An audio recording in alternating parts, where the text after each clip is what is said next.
but he swallows the spoon whole along with the plain rice, because in his own eyes the spoon tastes far better than mere rice. As it then turns out, the man has awakened the lowest tier ability, metal manipulation, yet he can grow stronger still by consuming more metal. In his previous old life, Tang Yi became the Steel Emperor through sheer relentless effort alone. With just a simple wave of his very hand, he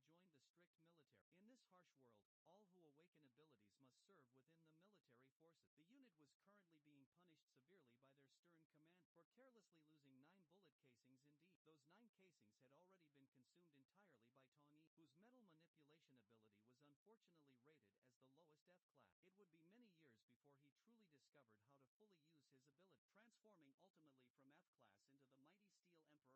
he had protected those 10 long years. In his final moments now, his eyes were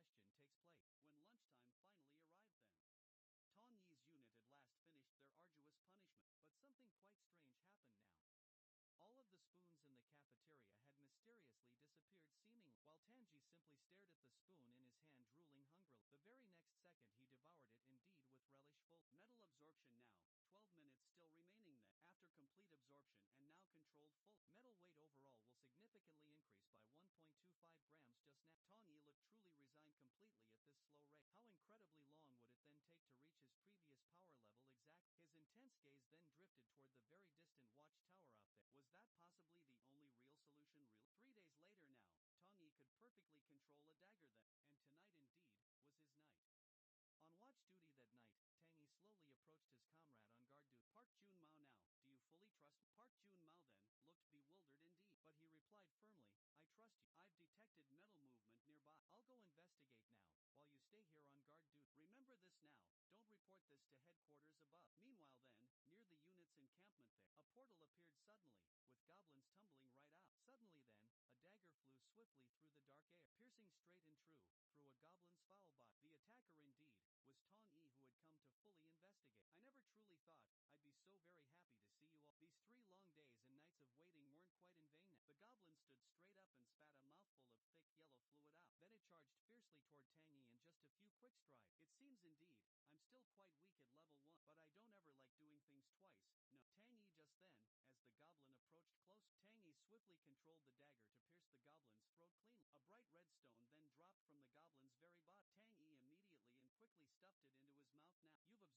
The very next second he devoured it indeed with relish. Full metal absorption now, 12 minutes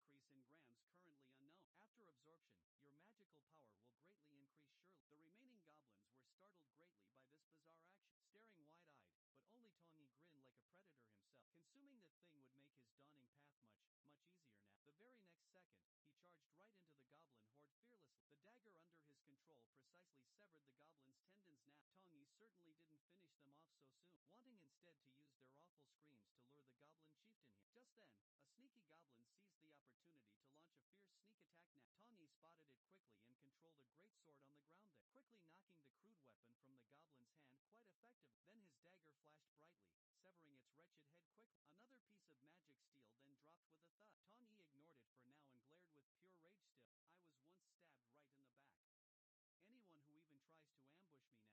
Then his dagger flashed brightly, severing its wretched head quickly. Another piece of magic steel then dropped with a thud. Tang Yi ignored it for now and glared with pure rage. Still, I was once stabbed right in the back. Anyone who even tries to ambush me now, I'll eat them alive whole. These vicious words made the goblin shudder now, but Tang Yi remained vigilant still, knowing the goblin chieftain was hiding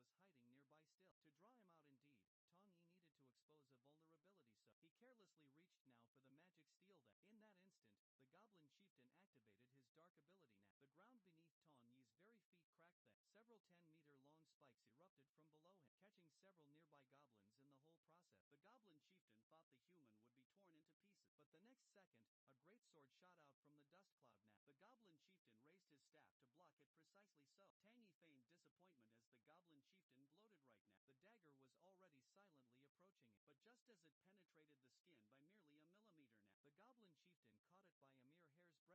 Facing such a truly cunning human now, he dared not be careless just then. Now, Park Jun Mao boldly came looking for Tang Yi. Now, the goblin chieftain immediately gave a sharp portal. All the goblins suddenly turned swiftly and charged toward Park Jun-mao. This truly unexpected development scared Park Jun-mao so badly now. His legs then went quite weak in the emergency. Tawny ultimately had no choice. He fired several bullets fast, saving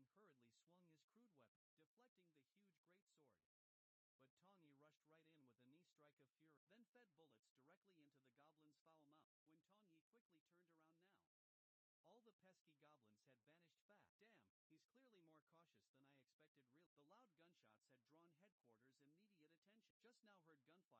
blow. The goblin hurriedly swung his crude weapon, deflecting the huge greatsword.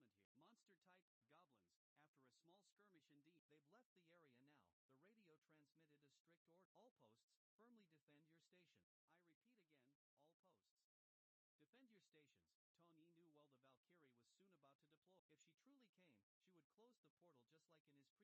all the pesky goblins had vanished fast. Damn,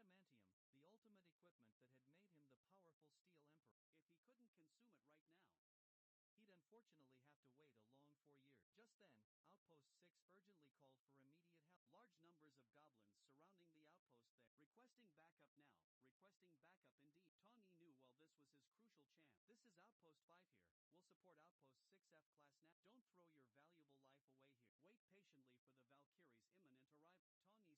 report current situation now. Tawny quickly reported a portal appeared near the encampment here. Monster type, goblins. After a small skirmish indeed, they've left the area now. The radio transmitted a strict order. All posts, firmly defend your station. I repeat again, all posts, defend your stations. Tawny knew well the Valkyrie was soon about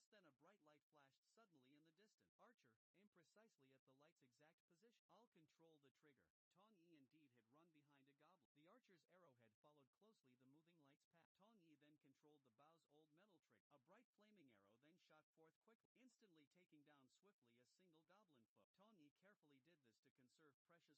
Before confronting the fearsome goblin chieftain himself, the hidden goblin chieftain gnashed his sharp teeth at seeing this human, immediately controlling another huge boulder to smash Tangy. Tangy backflipped swiftly into the dense bushes nearby, then directed the archer to promptly reload. Under his control, they precisely eliminated several more goblins now. Meanwhile, Park Jun-mao had crept forward carefully to locate the goblin chieftain, but was spotted quickly by a nearby goblin. The goblin raised his cleaver high to split Park Jun-mao's head. Just then, a dagger shot swiftly through the air, saving him. Hong Yi's figure followed very close behind. Pulling the trigger, a flaming arrow instantly struck the goblin dead. As magic continuously drained away now, the goblin numbers rapidly decreased indeed. Now Tong Yi's magic was down to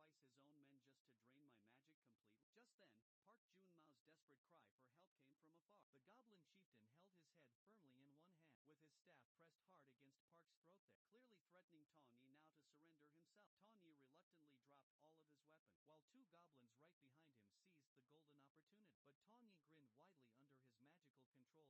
the golden opportunity. But Tong Yi grinned widely under his magical control still. A gun trigger was pulled swiftly. That gun belonged to Park Jun-mao indeed. A sudden burst of bullets hit the goblin chieftain's abdomen harshly. Then Tong Yi moved swiftly, like a true arrow now, dodging the goblin's fierce attacks quickly. His sharp dagger whistled right through the air towards the goblin chieftain, but upon striking, it bounced right off the thick leather armor completely. Tong Yi's magic was now down to a mere 9% indeed. He had to finish this fight before his magic was fully depleted now. The goblin chieftain had now quickly fled to the portal entrance itself, but just as he leaped swiftly toward it there, Tong Yi noticed the necklace he wore truly contained metal, so immediately controlling it to pull the goblin chieftain back now sharply. Tong Yi's magic was desperately down to a mere 3% there. Please let me eat you. Tong Yi used all his last remaining magic intense. A cold flash streaked sharply across the night sky above, straight directly into the chieftain's throat with deadly precision. Simultaneously, a bright pillar of light erupted distantly. It was the Valkyrie's divine holy light now. Tong Yi extracted the adamantium fully from the chieftain's body at top lightning speed. By the time the support team properly arrived there, Tong Yi had already swallowed the adamantium indeed. Don't shoot now, I'm Soldier Tong Yi from Outpost 5 here. The support team found the dead chieftain right beneath it, but sadly, the portal hadn't closed yet, meaning some dangerous monsters remained still. For F-class soldiers taking down a chieftain, truly remarkable.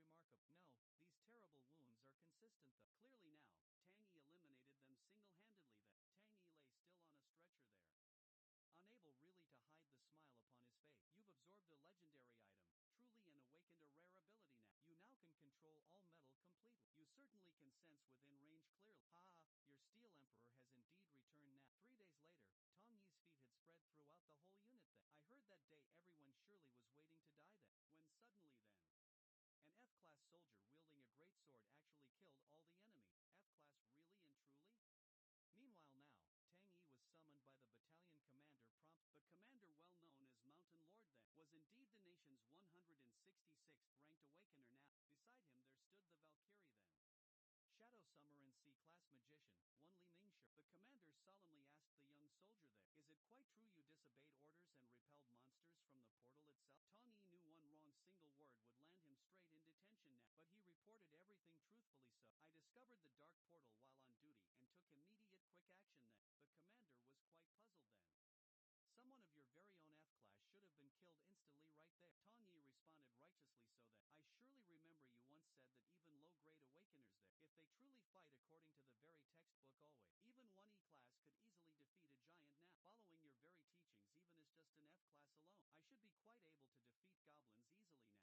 The commander, well known as Mountain Lord then, was indeed the nation's 166th ranked awakener now. Beside him there stood the Valkyrie then, Shadow Summer and C-class magician, one Li Mingshi. The commander solemnly asked the young soldier there, is it quite true you disobeyed orders and repelled monsters from the portal itself? Tong Yi knew one wrong single word would land him straight in detention now, but he reported everything truthfully. So, I discovered the dark portal while on duty and took immediate quick action then. The commander was quite puzzled then. Someone of your very own F-class should have been killed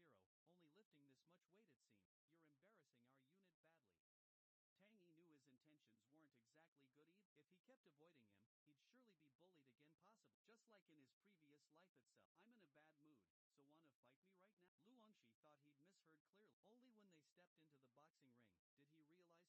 Hearing all of this, the commander's own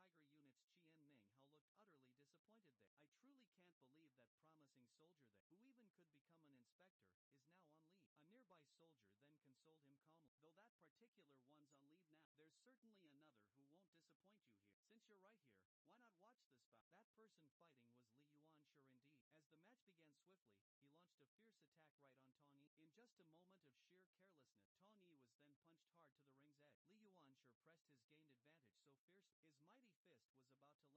She immediately stopped the commander right there.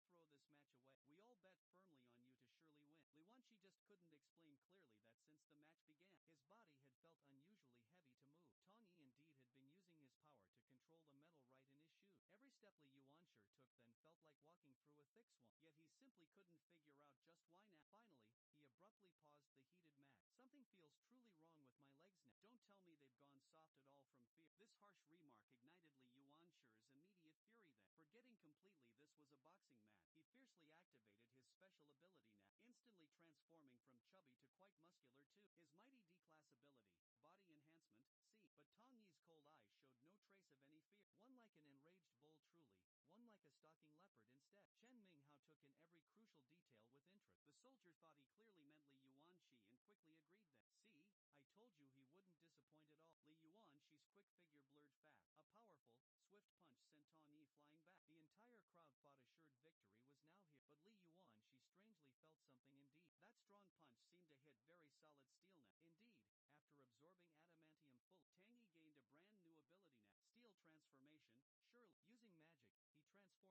Li Yuanshi lost his balance completely and fell down. Tong Yi seized the golden chance to rain down heavy punches, but Li Yuanshi was tough still, seemingly unharmed truly. He grabbed Tong Yi then gathered all strength to slam him hard to the ground. In sheer desperation, Tong Yi wrapped his arms tightly around Li Yuanshi's arm then his legs coiled tightly around his neck just like a snake coil. Under the immense pressure from his strong legs now, Lu Wangshi's arms simply couldn't move even an inch indeed. But Lu Wangshi still had another free hand. He was confident one mighty punch alone would crush Tang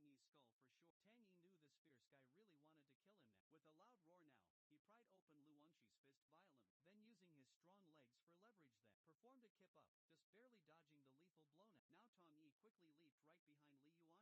Now Tong Yi quickly leaped right behind Li Yuanshi, applying a fierce chokehold in one fluid motion smoothly. The seamless sequence made the whole crowd exclaim in shock. Now, only Qian Minghao's piercing eyes gleamed sharply. I like you more and more, Li Yuanshi sneered out loud. This much raw strength means absolutely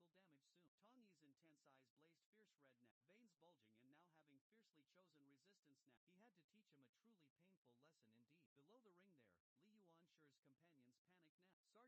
He thought he could easily break completely free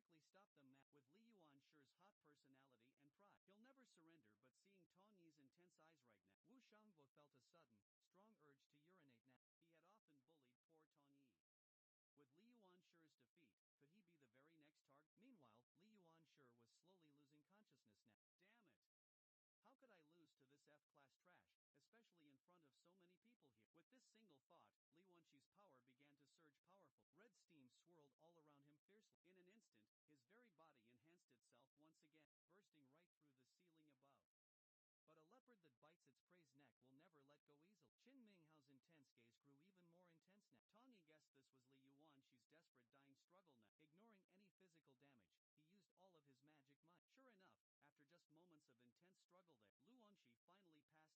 manipulation may indeed cause physical damage soon. Tong Yi's intense eyes blazed fierce red now, veins bulging and now having fiercely chosen resistance now. He had to teach him a truly painful lesson indeed. Below the ring there, Li Yuanshi's companions panicked now. Sergeant Wu Shanghua, we must quickly stop them now. With Li Yuanshi's hot personality and pride, he'll never surrender. But seeing Tong Yi's intense eyes right now, Wu Shanghua felt a sudden, strong urge to urinate now. He had often bullied poor Tong Yi. With Li Yuanshi's defeat, could he be the very next target? Meanwhile, Li Yuanshi was slowly losing consciousness now. Damn it! How could I lose to this F-class trash, especially in front of so many people here? With this single thought, Li Yuanshi's power began to surge powerful. Red steam swirled all around him fiercely. In an instant, his very body enhanced itself once again, bursting right through the ceiling above. But a leopard that bites its prey's neck will never let go easily. Qin Minghao's intense gaze grew even more intense now. Tong Yi guessed this was Li Yuanshi's desperate dying struggle now. Ignoring any physical damage, he used all of his magic might. Sure enough, after just moments of intense struggle there, Lu Yuanshi finally passed out completely. Finishing the intense fight, Tang Yi's expression remained quite calm, not even breathing hard at all, but the invisible aura drove everyone way back. Only Park Jun-mao came forward quickly to ask if he was injured at all. Tong Yi ignored him coldly instead. He stared intently at Wu Shanghua, warning him sternly not to cause any trouble now. Just then, Xian Minghao approached Tong Yi close. After a brief conversation, he learned Tong Yi's true identity. Soldier Tong Yi, he began, would you like to join the Black Tiger unit now? He handed over a business card prompt. The entire crowd exploded. Black Tiger indeed was a special forces unit, known well for assassinating monster chieftains and bombing tough dungeons. But Tong Yi refused right away. Xian Minghao explained he was just an F-class private soldier currently. Xian Minghao told him not to worry so much. Rank thresholds are a standard set for ordinary people truly. Bottom line is, he stated, Black Tiger needs you now, urgently. Tang Yi felt reluctant still. If Black Tiger limited his potential growth, humanity would still face total extinction ultimately. Finally, Tang Yi took the card, saying he'd consider it later for sure. Xian Minghao then visited Diamond's main office. How's your Black Tiger unit lately doing? Xian Minghao sighed deeply. We're severely short-handed these days. Diamond immediately understood the situation. You're clearly looking for Choi Young-jun specifically. That potential inspector, Xian Minghao, smiled exactly then. But just now indeed, I found someone even more suitable perhaps. That very evening, Tong Yi was still training hard on the field with Park Jun-mao. Following that moment, he pulled Tong Yi into a close embrace. Father, how did you become so incredibly strong overnight like this? Please teach me just how to get stronger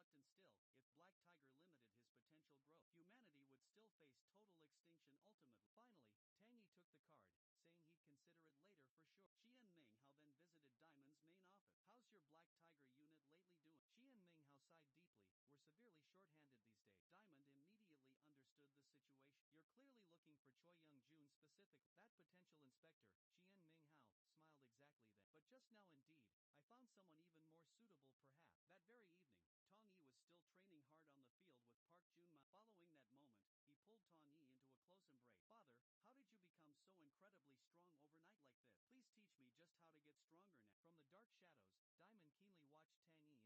phone call. Get me immediately all of Soldier Tang Yi's pre-enlistment records right away. Tang Yi now.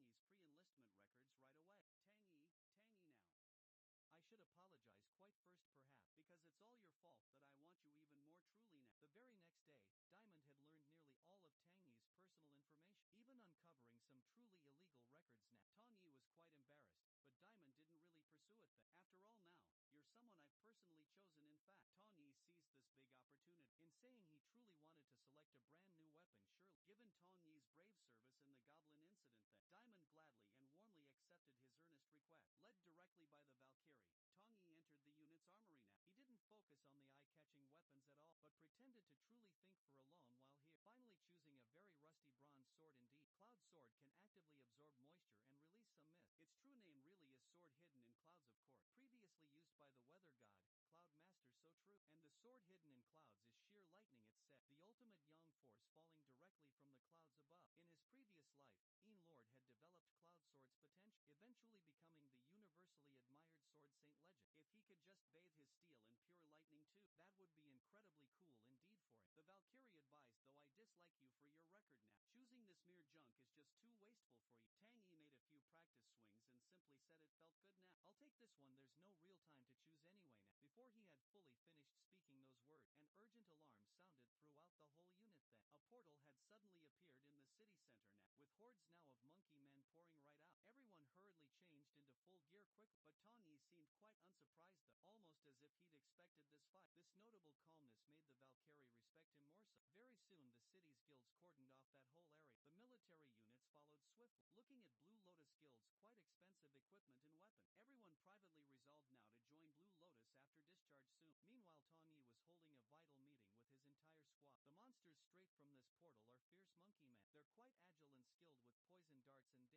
equipment and weapon. Everyone privately resolved now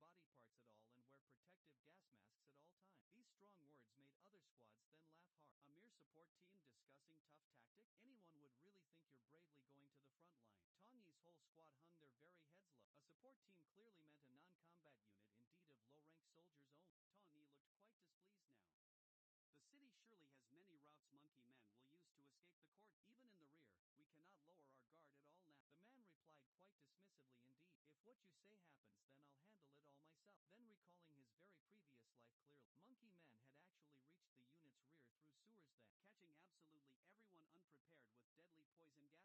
masks at all times. These strong words made other squads then laugh hard. A mere support team discussing tough tactic? Anyone would really think you're bravely going to the front line. Tong Yi's whole squad hung their very heads low. A support team clearly meant a non-combat unit, indeed of low-rank soldiers only. Tong Yi looked quite displeased now. The city surely has many routes monkey men will use to escape the cordon. Even in the rear, we cannot lower our guard at all now. The man replied quite dismissively indeed. If what you say happens then I'll handle it all myself. Then recalling his very previous life clearly, monkey men had actually reached the unit's rear through sewers then, catching absolutely everyone unprepared with deadly poison gas there. Tong Yi was hit by a poison dart entirely without warning at all. As the monkey man's cruel dagger descended down quickly, Park Jun-mao bravely intervened, stopping the monkey man firmly, but the very dagger still blinded one of Tong Yi's eyes completely. As Park Jun-mao desperately attempted to put a gas mask on Tong Yi quick, a dagger suddenly flew in, cruelly taking his precious life. This moment was Tong Yi's greatest regret without question, and precisely why the formidable Steel Emperor later wore an eye patch constantly. Now, Tong Yi shouted loudly, haven't we heard enough dismissal entirely? You're clearly on a very dangerous battlefield where certain death can come suddenly at any moment. Don't be so complacent like that. Then ordered everyone quickly to install sensors down in the sewers promptly, but kept Park Jun-mao behind with him. Someone else will come to replace me here. Take the entire squad away from this combat zone. Park Jun-mao was quite startled then. Leave the combat zone? Isn't that outright desertion? Tony responded firmly, these are merely my tactics. Soldier Park Jun-mao, obey your squad leader's direct order. Soon, Tong Yi's sensor installation drew Li Mingshir's displeasure now. He berated Tong Yi for needlessly wasting precious resources. Dealing with a few monkey men didn't require such intense measure, especially now when we have Blue Lotus Guild full support. In exactly 20 minutes, the 1st Battalion will begin eliminating the monkey men entirely. Your support squad just needs to provide gas masks and needed supply. Tong Yi didn't back down despite Li Mingshir's higher rank. We're just completing the deputy commander's explicit task, stopping these monkey men right now from escaping to the rear, and from even entering civilian shelter areas as well. Tong Yi shouted this especially loud this instant, drawing everyone's full attention directly to Li Mingji. This clearly made him quite uncomfortable. The deputy commander might even think your decision is truly good now, but know your true place. Stop now what you're doing now. Staff Sergeant Tong Yi, just at that moment the Deputy Commander Lilith swiftly arrived there. Lieutenant Li Ming, she saw all. What's happening right here? Seeing exactly who it was. Li Ming, she blushed deeply. I was simply guiding the support team's inexperienced commander here. You seem quite rushed now. Is something truly wrong? Lilith remembered then why she'd come exactly. The commander had ordered her now to summon Tang Yi. Tang Yi was puzzled now. Are you sure the commander called for me soon? By this time now, the monkey men should be appearing now. After Lilith confirmed it, Tang Yi asked her to help install the sensors firmly. Soon after that, inside a camouflage truck promptly, Tong Yi met Commander Diamond and Xian Minghao too. Diamond had summoned Tong Yi now for a special, crucial mission to command effectively the 1st Battalion now. With 1st Battalion Commander Choi Young-jun on leave currently, Tong Yi's important task was to close the dungeon soon, stopping any further monster emergence there. Meanwhile now, the 1st Battalion prepared for their very first sweep. They charged bravely into a large warehouse in proper formation, setting up strong shields in tight battle formation. The monkey men hiding within the warehouse swarmed from all directions there, but as they quickly approached, the mages gathered all their power then. Jets of bright flame shot forth from the very formation, while guns fired loudly right through the gap. The monkey men were soon driven right back. Now Tang Yi was greatly shocked after receiving his crucial mission, but he had absolutely no time to command the 1st Battalion there. His very own squad was instead in grave danger. Tong Yi respectfully declined politely. But commander, since he was enlisting quite recently, I've only really served in logistics full. Your tough decision could really cost 1st Battalion lives indeed, but Diamond wouldn't really relent at all. This, certainly, was destined. A real test from him and Qian Minghao of Tong Yi's true abilities now. Suddenly very loud alarms blared right in the command room fast. A large scary group of monkey men had escaped the outer cordon full. Soldiers at shelters 2 and 3, and logistics units, prepare now for combat. Tong Yi just couldn't sit still at all. Loudly reprimanding Diamond immediately. I know you want to truly test me by commanding a combat unit, but I won't endanger the 1st Battalion here, and my own squad. squad now for this opportunity. I'm truly grateful for your faith in me, But if it costs my comrades' lives here, I'll refuse it without hesitation. Really, Diamond sighed, if you're truly determined.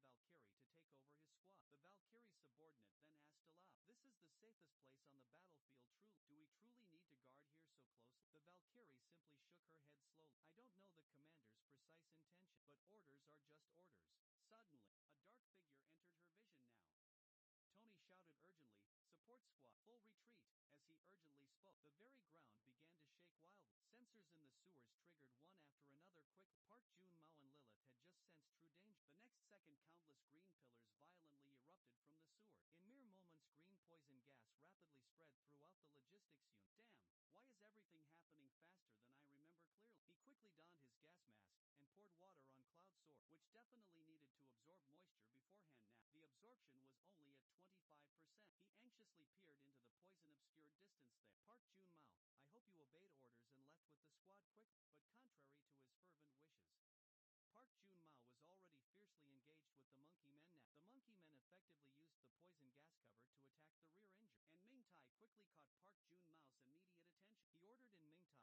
Sensors in the sewers triggered one after another quickly. Park Jun-mao and Lilith had just sensed true danger. The next second, countless green pillars violently erupted from the sewer. In mere moments, green poison gas rapidly spread throughout the logistics unit. Damn, why is everything happening faster than I remember clearly? He quickly donned his gas mask and poured water on Cloud Sword, which definitely needed to absorb moisture beforehand. Now, the absorption was only at 25%. He anxiously peered into the poison-obscured distance there. Park Jun-mao, I hope you obeyed orders and left with the squad quickly. But contrary to his fervent wishes, Park Jun-mao was already fiercely engaged with the monkey men now. The monkey men effectively used the poison gas cover to attack the rear injured, and Ming-Tai quickly caught Park Jun-mao's immediate attention. He ordered in Ming-Tai to drop down, then fired several bullets straight, driving back the monkey men with cover from his brave comrade. And Ming-Tai was dragged fully into the defensive position now. Clutching his wound, the defensive position had basic barrier magic indeed, but it could only hold those monkey men very briefly, it seemed. Inside, Lilith trembled with pure fear now, though she possessed a C-class healing magic still. This here was her very first battlefield, sadly, seeing Lilith curled up so small. Park Jun-mao urged her to pull herself together quick, but got absolutely no response. This made Park Jun-mao despair greatly. Lilith's first combat experience was understandable surely, but as a support squad's deputy leader indeed, what exactly could he do in this dire situation anyway? Just then, a fellow comrade delivered quite bad news. Deputy leader Park Jun-mao, he said, now, we're almost clean out of all bullets, sir. The weakening fire lets more monkey men surround us all. Park Jun-mao was quite frantic now, pulling hard at his own hair. Damn it all, what on earth should I do here? Are we just pointlessly waiting here now to die? Suddenly, a strange, dark thought occurred now to him. What exactly would Tang Yi do now in this dire situation? Meanwhile, and Ming-Tai fell deeply into a coma due to excessive blood loss suffered, and the desperate soldier alliance called out urgently to Lilith for immediate treatment. But they were suddenly met with Park Jun-mao's thunderous, booming voice, ordering all team members to retreat quickly with the wounded soldier, not indeed as deserters, but solely under the captain's direct command. Everyone hesitated there. If they retreated quickly, the dangerous monkey man might then enter the refuge area. Ordinary, helpless civilians would greatly suffer. Park Jun-mao hastily explained that Captain Tong Yi had already carefully arranged manpower, saying, when I give the signal, just run quickly for your lives. What Park truly didn't know was that Tong Yi hadn't arranged any real support at all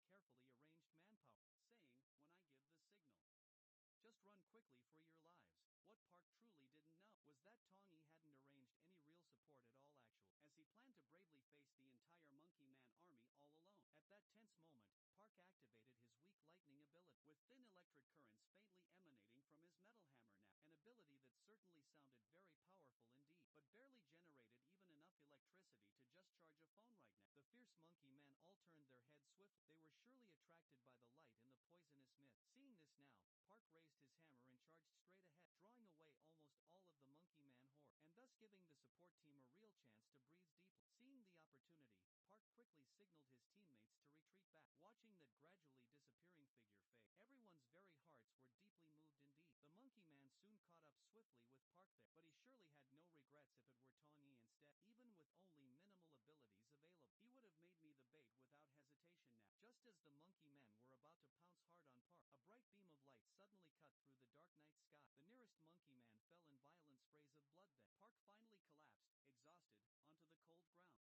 Recognizing the imposing, tall figure before him now, a rock-solid sense of true security washed all over Park then. By now, the Cloud Sword had fully finished charging its power, its meeting mist surely dispersing the poison in the very air. You've really done far more than I had ever expected. Vice Captain Park, thank you kindly for staying alive still. The very next moment now, Tong Yi controlled his daggers to dart swiftly through the monkey man ranks there. Wherever that blue light passed through, only the mournful wails of the monkey man remained then. The fallen magic steel stirred young Tong Yi's raw emotion. Ha ha ha, indeed. Vice Captain Park, thank you greatly for bringing me such a grand feast. Now I shall finally begin my meal soon. Suddenly, the magical rays on all the monkey men's foreheads flickered brightly. Much to the two men's complete astonishment now, the monkey man abruptly changed direction too, rushing swiftly directly toward the helpless support team there. Tang Yi quickly sensed deep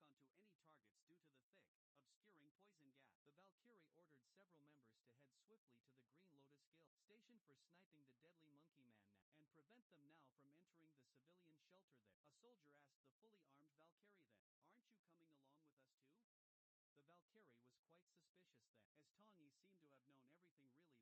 hurriedly told Park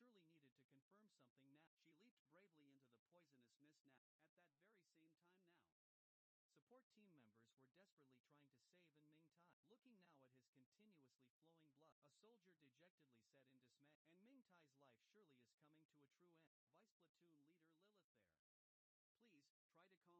gas. The Valkyrie ordered several members to head swiftly to the Green Lotus Guild station for sniping the deadly monkey man now, and prevent them now from entering the civilian shelter there. A soldier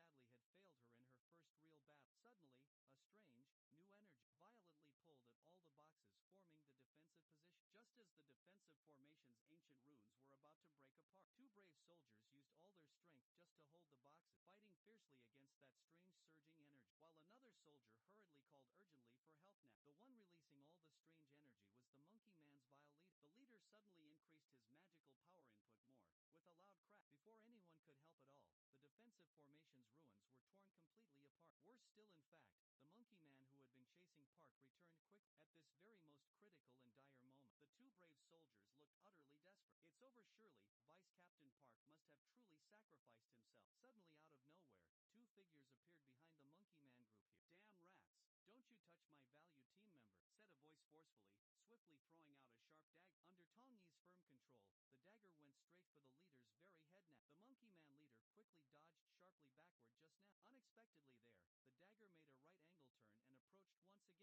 tightly in a corner, hadn't quite recovered yet from her intense fear now. As the only one present with healing abilities here, she was clearly supposed to be their savior now, but her courage sadly had failed her in her first real battle. Suddenly, a strange, new energy violently pulled at all the boxes forming the defensive position. Just as the defensive formation's ancient runes were about to break apart, two brave soldiers used all their strength just to hold the boxes, fighting fiercely against that strange surging energy, while another soldier hurriedly called urgently for help now. The one releasing all the strange energy was the monkey man's vile leader. The leader suddenly increased his magical power input more, with a loud crack. Before anyone could help at all, the defensive formation's ruins were torn completely apart. Worse still, in fact, the monkey man who had been chasing Park returned quick. At this very most critical and dire moment, the two brave soldiers looked utterly desperate. "It's over surely." Vice Captain Park must have truly sacrificed himself. Suddenly out of nowhere, two figures appeared behind the monkey man group here. "Damn rats, don't you touch my valued team member," said a voice forcefully, swiftly throwing out a sharp dagger. Under Tang Yi's firm control, the dagger went straight for the leader's very head now. The monkey man leader quickly dodged sharply backward just now. Unexpectedly there, the dagger made a right angle turn and approached once again, but surprisingly so, the leader dodged with such stylish footwork after all. Evading deftly, the dagger's repeated brutal attack, Tang Yi paused briefly his fierce assault, giving the monkey man leader a crucial moment to breathe now. Only then, when he looked back then, did he realize the containers generating poison gas truly had been completely destroyed. The monkey man leader gritted his teeth in anger indeed. At that very moment, the ordinary monkey man received a new order. They grabbed their weapons and charged swiftly toward Tang Yi, but just when they reached him there, they scattered quickly. The confused Tang Yi kept advancing ahead, unaware that he was now fully surrounded by monkey man soldiers. When the opportune time was right, the monkey man raised their blowpipes then, and hundreds of poison needles shot silently outwards now. By the 10th time Tang Yi reacted quick. Hundreds of deadly poison needles were already heading his way soon. Quickly now swung the cloud sword fast to shield Park from the needles on the left side, but the poison needles on the right were closing in rapidly now, seemingly unavoidable now. At this truly critical moment here, Tang Yi urgently told Park to get down very quick. Then with a loud battle shout, he activated his hidden ability, barely altering the sharp trajectory of those poison needles then. The massive consumption of magical power itself instantly made him lose complete control of his dagger then. Tang Yi understood these monkey men must be controlled fully by their leader, although he could readily protect himself well. Bringing Park along certainly changed things quite a bit. Tang Yi then ordered a retreat to their defensive position soon. The monkey men naturally wouldn't quite let him succeed now. In an instant, countless poison needles approached ever so silently. Tang Yi, with his incredibly keen metal sense especially, detected them instantly, turned around, and deflected the needles again now. Then, he leaped swiftly into the defensive area now. Seeing Tang Yi's rather smug face inside the barrier, the monkey man leader gnashed his very teeth in utter anger. Tang Yi turned all around, his expression becoming extremely serious then. His team members all indeed had various grave injuries now. Park frowned quite deeply indeed. Captain Tong and Ming Tai hardly seemed to have any pulse left at all. Tang Yi looked all around for Lilith then. He soon found her there in the corner. "And Ming Tai is seemingly about to die now." "Lilith, just what are you doing here now?" Seeing her trembling form, Tang Yi confirmed it was her panic attack indeed, but sadly, she was the team's only healer there. If this continued further, they would all be wiped out surely. Tang Yi decisively slapped Lilith hard across the face then. "Do you truly want everyone here to die now? Please, you must regain your senses quick." The burning sensation on her face brought Lilith back to reality now. Seeing Tang Yi's deeply disappointed expression too, she finally chose to face grim reality now, refusing to let her dear comrades die here. Due to her deep cowardice, Lilith began casting healing magic quickly, continuously channeling potent potent magic power into a Mingtai now, and Mingtai's grievous wounds healed at a visible, rapid rate then. Though sadly, due to her quite late intervention now, he had unfortunately lost a significant amount of blood still, so Lilith would use absolutely all her strength to save him surely. Seeing his own comrade's precious life no longer in terrible danger, Tang Yi finally relaxed slightly then, with a swift wave of his hand too. His teammates' daggers circled all around him now. Under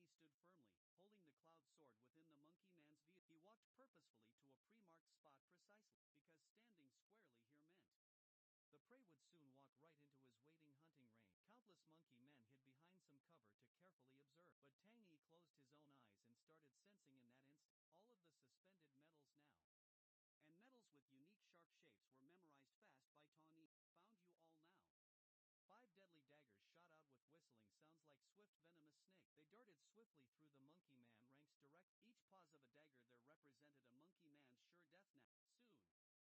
Meanwhile, inside a luxury car so fine, a beautiful, mature woman received a message that piqued her interest greatly. Deciding to personally meet the person mentioned therein, she instructed her driver to head there now immediately. Tang Yi stood firmly, holding the cloud sword within the monkey man's view. He walked purposefully to a pre-marked spot precisely, because standing squarely here meant the prey would soon walk right into his waiting hunting range. Countless monkey men hid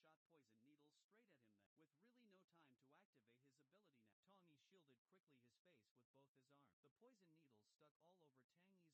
Tang Yi closed his own eyes and started sensing in that instant all of the suspended metals now. And metals with unique sharp shapes were memorized fast by Tang Yi. Found you all now. 5 deadly daggers shot out with whistling sounds like swift venomous snakes. They darted swiftly through the monkey man ranks direct. Each pause of a dagger there represented a monkey man's sure death now. Soon, the monkey man leader at the back there was also locked onto firmly by a dagger. He hurriedly used a quite bizarre magic to tightly bind up the dagger. Tang Yi felt indeed the anomaly and controlled the remaining 4 daggers. To assist the monkey man leader he shouted that, releasing truly immense magical power now, with tentacles now emerging from a magic array to entangle tightly the remaining dagger. Tang Yi cursed silently now, then used all his strength to try breaking completely free from the restraint. Warning, a stronger force is restricting your metal here. This prompt quite surprised Tang Yi greatly. While he was momentarily quite stunned still, the surviving monkey man shot poison needles straight at him then, with really no time to activate his ability now. Tang Yi shielded quickly his face with both his arms. The poison needles stuck all over Tang Yi's arms then. Seeing this happen, the monkey man leader finally lowered a bit his guard, and issued a fierce attack order then. The monkey men raised their weapons up and began charging swiftly toward Tang Yi. Tang Yi's lips curved upwards into a sly smile now. At that critical moment, he had activated steel transformation full. The poison needles had indeed pierced his outer clothes, but still couldn't penetrate his strong body at all. And just when the leader lowered his guard slightly, Tang Yi had regained complete control of the 5 daggers now. Now all the monkey men were swiftly rushing toward him direct. In just an instant, the nearest monkey men were quickly killed by the daggers swiftly. Tang Yi controlled the daggers to rotate crosswise fiercely, forming a huge whirlwind quickly that pulled in the monkey men with terrifying force indeed, instantly grinding them all to dust there. When the fierce storm stopped now, hundreds of monkey men had vanished now without a trace. The monkey man leader's loud exclamation broke the sudden silence. Staring at that lone figure in utter terror then, Tang Yi glared at him quite viciously. Let's settle our past life score full. This intense scene made the monkey man leader's eyes bulge with rage now. Grinding his teeth hard, he activated the poison container at maximum power then. In an instant, a thick waterfall of poison gas poured forth now, falling straight directly toward Tang Yi's location. Tang Yi swiftly planted the cloud sword before him, emitting white mist, releasing and gradually dispersing the deadly poison gas that, your petty struggle is truly meaningless here. I deliberately designed all this to save you, for last indeed. As he spoke aloud, Tang Yi activated metal sensing quickly, constantly monitoring the monkey man leader's every movement there. He realized that carelessly thrown daggers would only be caught anyway, so he had to strike carefully, with precision now. But the monkey man leader remained utterly motionless still, just exactly as Tang Yi was deeply puzzled. Several vile tentacles suddenly shot up fiercely from the ground there toward him. The monkey man leader had released the poison gas to obscure their vision, and prepare carefully for this cunning attack now.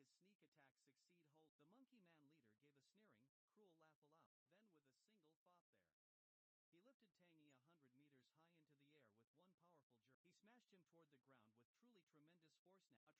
entangled tight by a tentacle. Seeing his sneak attack succeed whole, the monkey man leader gave a sneering, cruel laugh aloud. Then with a single thought there, he lifted Tang Yi 100 meters high into the air with one powerful jerk. He smashed him toward the ground with truly tremendous force now. A tremendous, loud boom rang powerfully out there, instantly dispersing several meters more of poison gas all around. After that explosion, the damaged city fell back into total silence. The monkey man leader thought he surely had won and was just about to celebrate, when a death-like voice suddenly came loudly from right in front of him then. Stinking monkey, I've nearly died at your hands several more times today. Tanji painfully pulled his own wounded leg out from the shattered ground. If he hadn't steel transformed his very own legs at that critical moment now, he certainly would have been shattered completely to small pieces. The injured man and the angered monkey glared fiercely at each other intensely. The very next second, the monkey man leader flashed quick, moving extremely fast now through the thick poison mist with his sharp metal sense. Tang Yi detected dangerous metal rapidly approaching directly from behind them. Without even hesitation, he quickly leaned far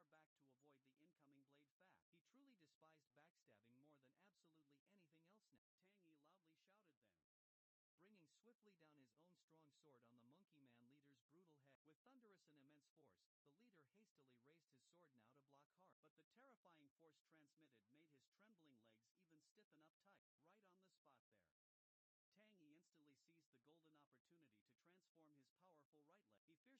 transmitted made his trembling legs even stiffen up tight, right on the spot there. Tang Yi instantly seized the golden opportunity to transform his powerful right leg. He fiercely kicked the Monkey Man leader with lightning-like force. The defeated leader groaned loudly and spat out several broken teeth indeed. His entire body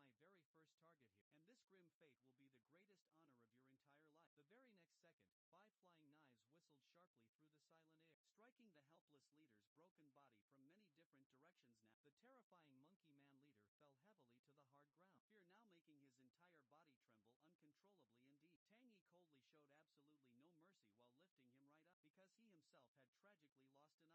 patiently for this very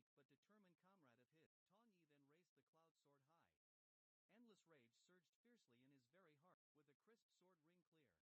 thought of absolutely nothing but pure revenge. You're merely my very first target here, and this grim fate will be the greatest honor of your entire life. The very next second, 5 flying knives whistled sharply through the silent air, striking the helpless leader's broken body from many different directions. Now, the terrifying Monkey Man leader fell heavily to the hard ground, fear now making his entire body tremble uncontrollably indeed. Tang Yi coldly showed absolutely no mercy while lifting him right up, because he himself had tragically lost an eye, and also lost that quite weak but determined comrade of his. Tang Yi then raised the cloud sword high. Endless rage surged fiercely in his very heart, with a crisp sword ring clear. The grudge between the Iron Emperor and the Monkey Man, across 2 whole lifetimes, finally dissipated fully. Tang Yi sighed now with great relief. Having finally taken this first step toward changing the past now, suddenly, the system prompted, Cloud Sword absorbed elite monster blood now. Unknown energy increased more by 11%. When the energy reaches a certain high level, Cloud Sword's potential abilities will soon be unlocked there. At the same exact time, an item dropped from the leader too. When Tang Yi discovered its true identity then, he was shocked. The Demon Hellfire Metal contained demonic power the highest equipment now in the Demon Metal series line. In his previous life, this item fell into the very hands of Busan's savior. Hell, the Hellfire Metal transformed his flames qualitatively so, but he eventually died sadly at the hands of an undead mage crew. The Hellfire Metal was also taken then by him too. Tang Yi had really no information about that necromancer still. He only truly knew that, like himself, the necromancer had an ability that greatly grew through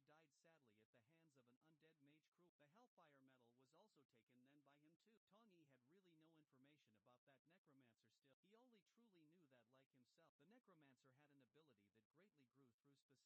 was indeed extremely excited to proceed. Back then before, he had desperately fought, but only obtained a lowest grade replica at best, while the poison gas hadn't yet fully dispersed into air. Tang Yi quickly prepared to consume this very metal. Just as he was just about to put it directly in his mouth, a quite stern voice suddenly came sharply from behind. The Valkyrie pointed her shining sword and firmly demanded, Private Tang Yi, what exactly are you hiding away there? Hearing precisely this, Tang Yi broke instantly into a cold sweat, and quickly stuffed the metal hastily into his pocket. Then he turned fully around with a puzzled, questioning expression. Vice Commander, what exactly are you truly referring to now? Just then, a very beautiful, mature woman gently approached them, applauding and warmly praising him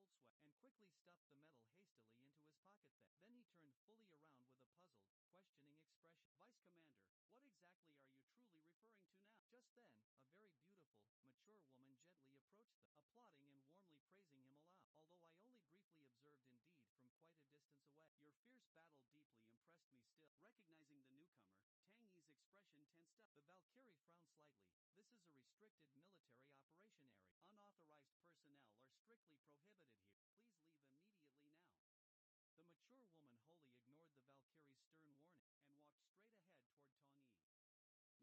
Capital Exploration Intense Team, she then said, handing Tang Yi a business card quick. Catherine was not only the Green Lotus Guild president's woman, but also an A-class awakened individual who could fiercely control poisonous insects. But when she revealed her true identity, Tang Yi remained unmoved at all. Catherine was quite puzzled indeed. Don't you recognize me now? Little did she truly know that upon seeing her, Tang Yi had nearly ground his back teeth to dust utterly. In his previous life, Catherine had joined the notorious evil organization that ultimately sought to destroy all of humanity itself. The Valkyrie had died horribly then under her swarm of deadly poisonous insects. Valkyrie emphasized her earlier stern statement. Please leave immediately right now. Hearing this said, Catherine turned her head in sudden displeasure. Our Green Lotus Guild truly has contributed greatly. Your quick rush to drive me away feels truly disheartening now. Just then, a car horn broke the tense, awkward atmosphere. Major Commander Diamond emerged from the car with such a gloomy expression. His intense gaze swept over the Monkey Man corpses there. Upon first seeing the fallen Monkey Man leader nearby, Diamond finally relaxed slightly, just a bit. Catherine spoke first. Long time no see indeed. Commander Jean Diamond smiled faintly, just barely.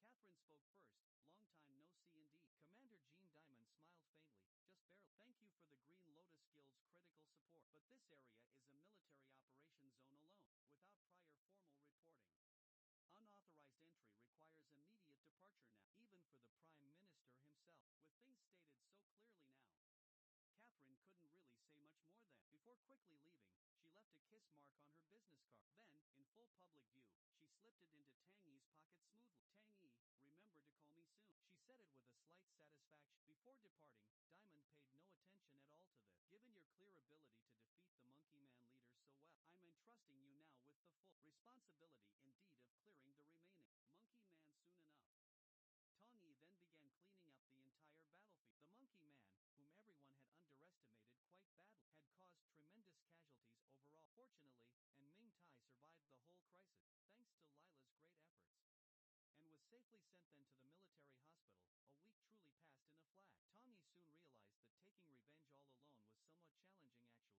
ability to defeat the Monkey Man leader so well, I'm entrusting you now with the full responsibility indeed of clearing the remaining Monkey Man soon enough. Tang Yi then began cleaning up the entire battlefield. The Monkey Man, whom everyone had underestimated quite badly, had caused tremendous casualties overall. Fortunately, and Ming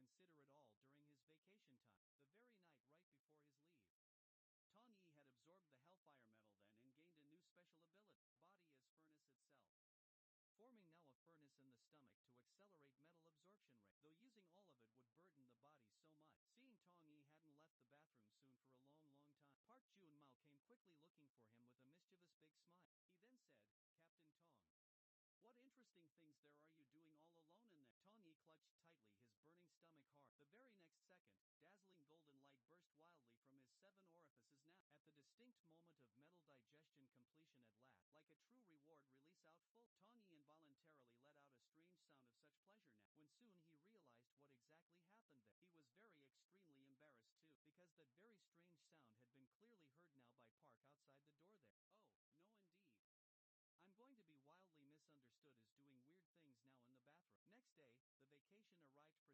Commander was extremely excited it seemed, wanting to fully promote Tang Yi the officer now, to create now a military culture unaffected by rank restriction. Though Tang Yi was quite flattered indeed, he said he would consider it all during his vacation time, the very night right before his leave. Tang Yi had absorbed the Hellfire Metal then and gained a new special ability, body as furnace itself, forming now a furnace in the stomach to accelerate metal absorption rate, though using all of it would burden the body so much. Seeing Tang Yi hadn't left the bathroom soon for a long time, Park Jun Mao came quickly looking for him with a mischievous big smile. He then said, "Captain Tong, what interesting things there are you doing all alone in there?" Tang Yi clutched tightly his burning stomach hard. The very next second, dazzling golden light burst wildly from his 7 orifices now. At the distinct moment of metal digestion completion at last, like a true reward release out full, Tang Yi involuntarily let out a strange sound of such pleasure now. When soon he realized what exactly happened there, he was extremely embarrassed too, because that very strange sound had been clearly heard now by Park outside the door there. "Oh, no indeed. I'm going to be wildly misunderstood as doing weird things now in the bathroom." Next day, the vacation arrived precisely as scheduled. Tang Yi quickly took off his uniform and returned to the bustling city. After just mere steps, he unexpectedly ran right into Lilith on the street there. Although they took the very same train, the journey homeward was filled with awkwardness for them. Lilith bravely broke the awkward atmosphere first then. "Haven't you been now on leave for quite a long time? Your family must indeed be very happy to see you very soon." Tang Yi rather expressionlessly said he was simply an orphan, a response indeed that shocked Lilith and truly filled her with guilt deep down. Seeing Lilith's visible discomfort, Tang Yi gently smiled and told her surely not to worry about it, as he had real comrades who were precisely like family always, in his previous life lived.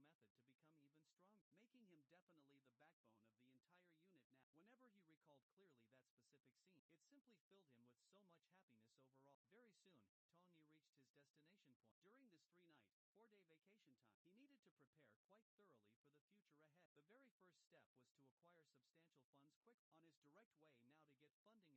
On his direct way now to get funding itself, Tang Yi noticed Blue Tree Group advertisements everywhere around. Blue Tree, their said group's current chairman, Gordon, had a staggering fortune of nearly $1 trillion here. He had not only directly bribed many high-ranking officials now, but most awakened ones too indeed, had also received assistance directly from the Blue Tree Group itself. However, Tang Yi's very eyes revealed intense hatred clearly, because Gordon was indeed the one who killed him sadly. In his previous life before, Tang Yi had summarized many strong reasons for his defeat then, with the central core being a distinct lack of money. Fortunately for him, he knew future opportunities well in advance now, so even his current small amount of money could grow exponentially soon. Moments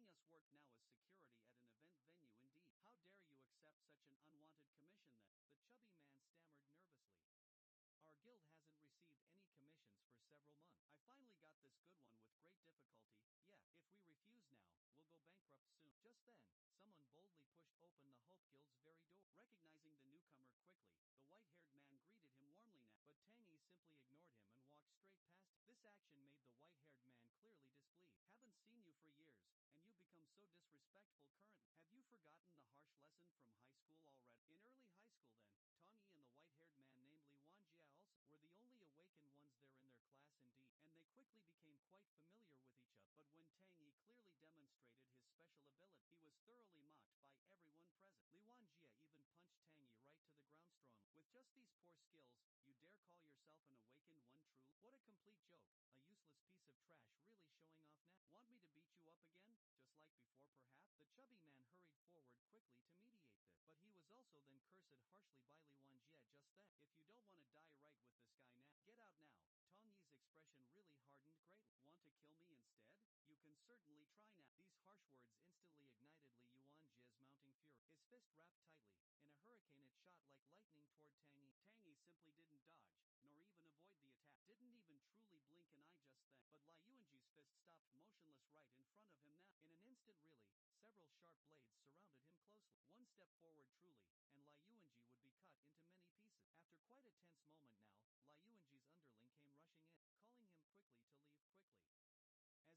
tightly. In a hurricane it shot like lightning toward Tang Yi. Tang Yi simply didn't dodge, nor even avoid the attack. Didn't even truly blink an eye just then. But Li Yuanji's fist stopped motionless right in front of him now. In an instant really, several sharp blades surrounded him closely.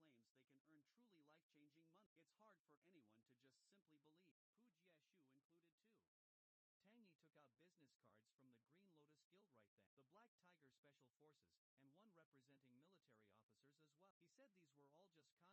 Li Yuanji would be cut into many pieces. After quite a tense moment now, Li Yuanji's underling came rushing in, calling him quickly to leave quickly, as they would sadly miss the time for their vital security commission soon. At the major event venue, directly after Li Yuanji left quickly, Tang Yi then told the chubby man about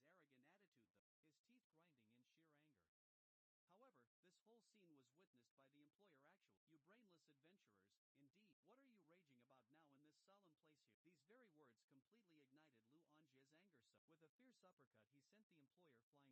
And the benefactor truly, who helped Tang Yi discover exactly how to improve his ability. However, when someone suddenly claims they can earn truly life-changing money, it's hard for anyone to just simply believe. Pu Jiashu included too. Tang Yi took out business cards from the Green Lotus Guild right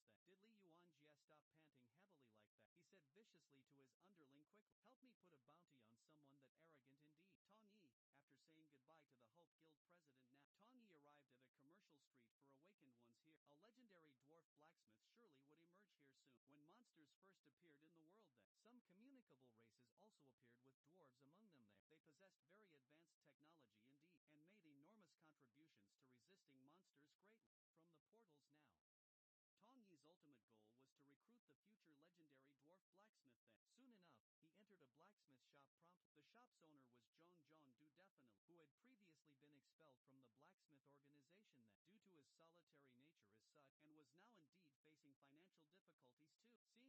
couldn't quite forget Tong Yi's arrogant attitude though, his teeth grinding in sheer anger. However, this whole scene was witnessed by the employer actually. You brainless adventurers, indeed, what are you raging about now in this solemn place here? These very words completely ignited Lu Anjie's anger so, with a fierce uppercut he sent the employer flying 3 meters high up. Then he vented his intense hatred for Tong Yi by punching the employer again and again. Only when the employer completely lost consciousness then did Li Yuanjie stop panting heavily like that. He said viciously to his underling quickly, help me put a bounty on someone that arrogant indeed. Tong Yi, after saying goodbye to the Hope Guild president now, Tong Yi arrived at a commercial street for awakened ones here. A legendary dwarf blacksmith surely would emerge here soon. When monsters first appeared in the world then, some communicable races also appeared with dwarves among them there. They possessed very advanced technology indeed, and made enormous contributions to resisting monsters greatly. From the portals now, Tong Yi's ultimate goal was to recruit the future legendary dwarf blacksmith then. Soon enough, he entered a blacksmith shop promptly. The shop's owner was Zhong Du definitely, who had previously been expelled from the blacksmith organization then, due to his solitary nature as such, and was now indeed facing financial difficulties too. Seeing a customer arrive, Zhang Dao coldly stated, this shop only sells weapons right on the counter. Don't set your sights on truly anything else here. Tang Yi felt somewhat awkward but nodded in firm agreement. Then his attentive gaze fell on the weapon Zhang Dao was forging still. It was simply a spear that looked crude admittedly, but would ultimately slay a giant dragon sometime in the future, known simply as the dragon spear itself. Just then, a young girl walked in and stared directly at Tong Yi. Grandpa, what's clearly going on here? Who exactly is this guy? Hearing this bold statement, Zhang Du himself was truly somewhat annoyed indeed. How can you truly call a customer this way? Tong Yi didn't seem to mind much, as vivid memories of his past surfaced now. The young girl was actually the future legendary blacksmith later, Zhang Baishui. In his previous very life, she had fought alongside him, but died so tragically. This time around, he absolutely must protect her now. By now,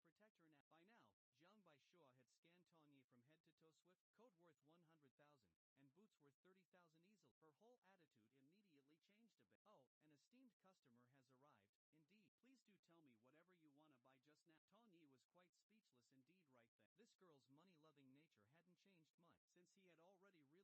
Tong Yi purchased 200,000 worth of goods at the blacksmith shop overall, making Zhang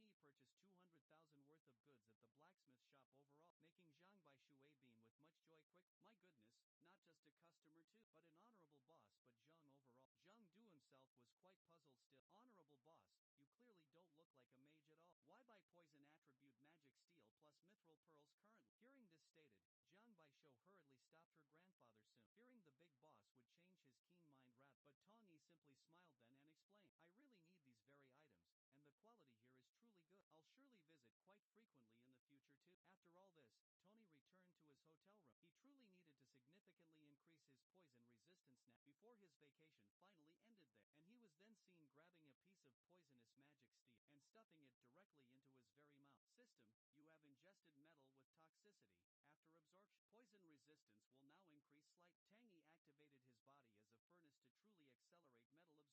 poison resistance will now increase slight.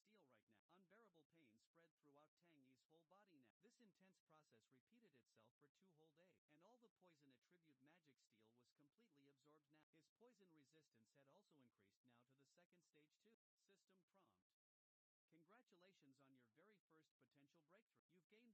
throughout Tang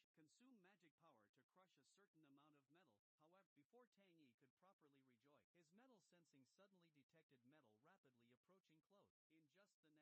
This intense process repeated itself for 2 whole days, and all the poison attribute magic steel was completely absorbed now. His poison resistance had also increased now to the second stage too. System prompt. Congratulations on your very first potential breakthrough.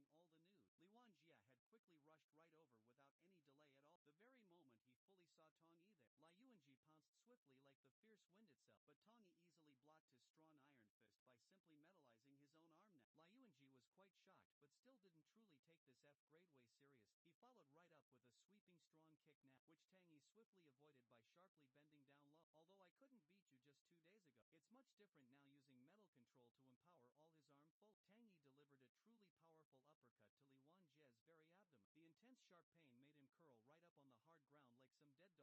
indeed Li Wanjie.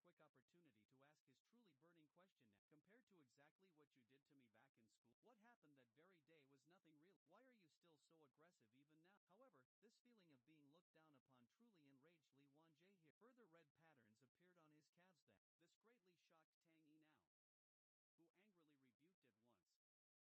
2 intense days, his underlings had already discovered Tang Yi's precise location now, and immediately upon receiving all the news,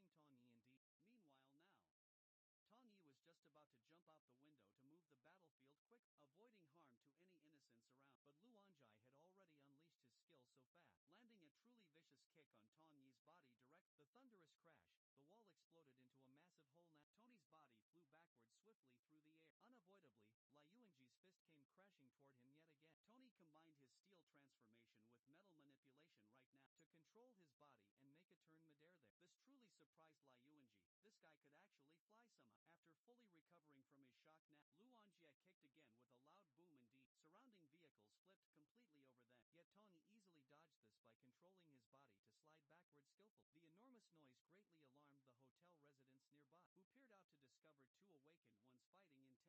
intense sharp pain made him curl right up on the hard ground like some dead dog there. Tang Yi then took the quick opportunity to ask his truly burning question now. Compared to exactly what you did to me back in school, what happened that very day was nothing real. Why are you still so aggressive even now? However, this feeling of being looked down upon truly enraged Li Wanjie here. Further red patterns appeared on his calves then. This greatly shocked Tang Yi now, who angrily rebuked at once. Don't you even know using abilities here will harm many ordinary people? But Lu Wanjie couldn't care less at all now. His mind fixated only on one thing, killing Tang Yi indeed. Meanwhile now, Tang Yi was just about to jump out the window to move the battlefield quick, avoiding harm to any innocents around. But Lu Wanjie had already unleashed his skill so fast, landing a truly vicious kick on Tang Yi's body direct. The thunderous crash, the wall exploded into a massive hole now. Tony's body flew backwards swiftly through the air. Unavoidably, Li Yuanji's fist came crashing toward him yet again. Tony combined his steel transformation with metal manipulation right now to control his body and make a turn midair there. This truly surprised Li Yuanji. This guy could actually fly somehow. After fully recovering from his shock now, Lu Wanjie kicked again with a loud boom indeed. Surrounding vehicles flipped completely over them, yet Tong Yi easily dodged this by controlling his body to slide backwards skillfully. The enormous noise greatly alarmed the hotel residents nearby, who peered out to discover 2 awakened ones fighting intensely below. Lu Wanjie swiftly pulled his leg from the ground hard, growing anxious right after missing twice already. If you've truly got the guts now, stop hiding like some rat there. Come directly at me like before. Li Wanjie lunged forward once again fast, deploying his complex leg techniques with blinding speed definitely, yet still couldn't even graze Tang Yi's clothes whatsoever. The hurricane now, from their intense battle, had already overturned several vehicles full. Even the entire hotel shook violently then as if in a serious earthquake. Tong Yi notably wasn't counterattacked, precisely because he strongly feared accidentally harming civilians close by. Yet these innocent civilians, oblivious to the real danger, were even posting updates about it quickly on social media sites. Lu Wanjie now finally realized Tong Yi's true intentions now. So, you're holding back just because of these people? Then I'll just simply have to eliminate these nuisances for you all. As he spoke, red patterns glowed fiercely again on his very shin.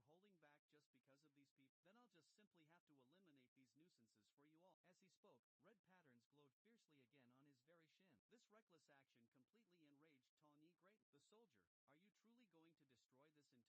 But Li Wanjie had seemingly lost all sense of reason now. These mere bugs have greatly angered me. If you want to stop me, struggle now with all your might then. Hearing all this now, Tong Yi seemed to finally make up his firm mind because Li Yuanji was beyond saving already. At the exact moment of Li Yuanji's full, forceful attack, Tong Yi fiercely activated Metal Shatter without any hesitation. The strong armor on Li Yuanji's shin instantly shattered entirely, interrupting effectively his skill. A piercing scream suddenly echoed powerfully throughout the entire city. Li Yuanji clutched tightly his bleeding right leg instantly, howling aloud in agony. Tong Yi fiercely questioned Li Yuanji right now. Why did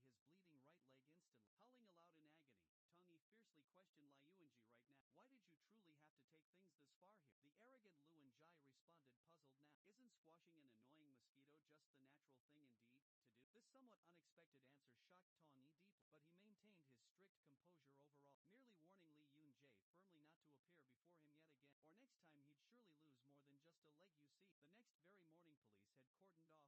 cordoned off all of the scene. Tong Yi, thoroughly involved in the incident, was then taken to the station, but was eventually released without any charges filed. After all witnesses fully testified honestly, he had specifically from causing serious trouble. The observing officer calmly remarked that it was indeed the first time he'd personally seen an awakened bat, where exactly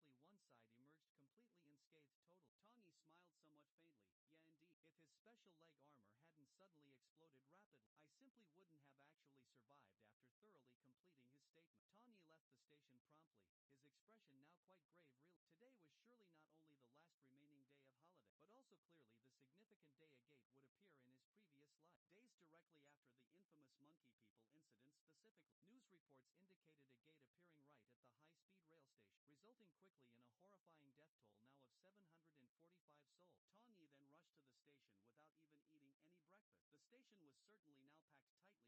I simply wouldn't have actually survived.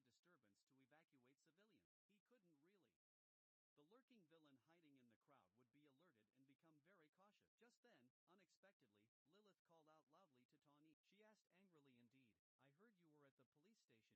Really, today was surely not only the last remaining day of holiday, but also clearly the significant day a gate would appear in his previous life. Days directly after the infamous Monkey People incident specifically, news reports indicated a gate appearing right at the high-speed rail station, resulting quickly in a horrifying death toll now of 745 souls. Tongyi then rushed to the station without even eating any breakfast. The station was certainly now packed tightly with people, though Tongyi wanted so much to create a disturbance to evacuate civilians. He couldn't really. The lurking villain hiding in the crowd would be alerted and become very cautious. Just then, unexpectedly, Lilith called out loudly to Tongyi. She asked angrily, indeed, I heard you were at the police station yesterday. The unit's clearly in chaos, and also why isn't your phone working at all? Tongyi explained briefly that his phone was quite broke, but wondered really why Lilith herself was even here. She shouldn't surely have been in his previous life's memory. Checking quickly the time, he saw the portal would open in one brief minute. Far too late now to properly evacuate Lilith in time, so Tongyi thus instructed her firmly. When I give clearly the signal, run fast to a place with gas masks right away. Lilith was utterly bewildered, completely puzzled by these cryptic words. The very next second, a massive, swirling portal suddenly did appear on the station ceiling high above. A foul-smelling gas instantly swept right through the area. Then a grotesque, giant mouth lunged fiercely out from the port. Tongyi quickly called out now to Lilith. Evacuate now, and get a gas mask quickly indeed. But Lilith refused, insisting that as a true soldier, even without real combat ability, she could help evacuate and also treat the wounded. I don't quite know what you're planning, but you must survive. The giant spider swiftly came through the port, landing with a truly thunderous crash sound. The unsuspecting people around finally reacted and scattered in sheer panic. Those who simply couldn't run fast enough became the monster's food now. Meanwhile, Diamond was being reprimanded harshly by his superior for appointing an F-class soldier as an officer there, but he insisted firmly that lower rank awakened ones could also duly qualify as officers too, unwilling surely to waste genuine talent. This made his superior's stern expression darken slightly. A single intense glance made Diamond tremble involuntarily now. This superior was Brigadier General Kuei Jinxia indeed, ranked 31st now among national awakened ones there, capable indeed of wide-area magic and hailed widely as a weapon of war. Kuei Jinxia took this particular matter very seriously, so now retired soldiers truly are all joining civilian guilds quick. If even an F-class can then be an officer within our unit, who exactly would join us? Diamond then was rendered speechless by these strong words. Just at that moment, a phone call then came in reporting quickly. Brigadier General, a gate itself has appeared at the high-speed rail station now. And moreover it's an unfortunate gate sadly. Hearing this news, both men within the office then were shocked truly, as unfortunate gates applied harsh negative effects to players quickly, or added hard difficult rules right to dungeon. Meanwhile, the station itself was now covered well by a dark veil with a prompt there above them. This dungeon now allows entry there but absolutely no exit there. Entry-level requirement indeed is 15, survival crucial condition. Survive well 6 hours straight or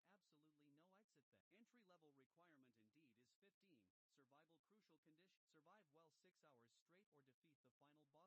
Inside now security personnel had already engaged truly the giant spider there, with truly several awakened ones there using flames now to trap it completely. A man then asked what kind indeed of monster this giant spider is right now. I've never quite seen it in any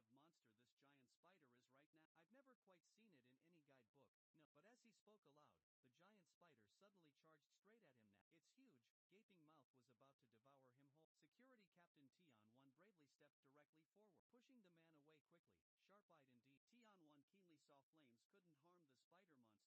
devour him whole. Security Captain Tian-Wan bravely stepped directly forward, pushing the man away quickly, sharp-eyed indeed. Tian-Wan keenly saw flames couldn't harm the spider monster at all, so he then ordered his whole team to switch to a freezing formation instead. Instantly, tree roots and solid ice pillars shot dramatically forth, gradually freezing the formidable spider monster rather steadily. But Tian-Wan distinctly frowned just then, knowing his small team simply couldn't hold out long against such a monster like this. They urgently needed to take its vital eyes quickly. During the intense freeze, Tian-Wan leaped boldly up, his sword raised high, gathering magical power quite unexpectedly in that moment. The giant spider very suddenly broke completely free from the ice net, opening its frightening mouth to welcome Tian-Wan so greedily. Several silver steel balls shot swiftly through the air indeed, knocking Tian-Wan safely away.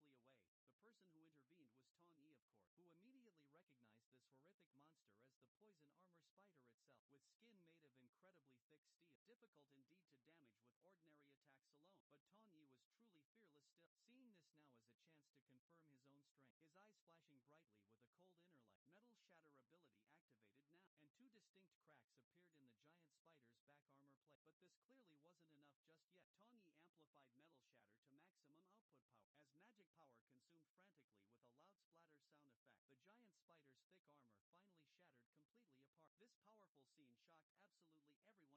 just yet. Tongyi amplified metal shatter to maximum output power. As magic power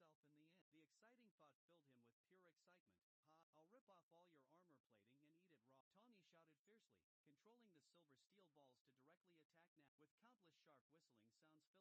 splatter sound effect,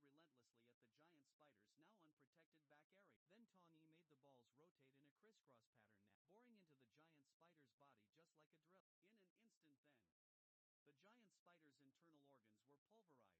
this powerful scene shocked absolutely everyone present there.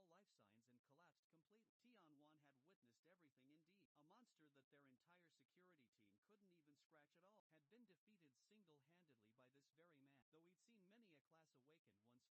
With this great level of power, he should be able to stop this portal completely, and even claim the nest-clearing grand reward for himself in the end. The exciting thought filled him with pure excitement. Ha, I'll rip off all your armor plating and eat it raw. Tongyi shouted fiercely, controlling the silver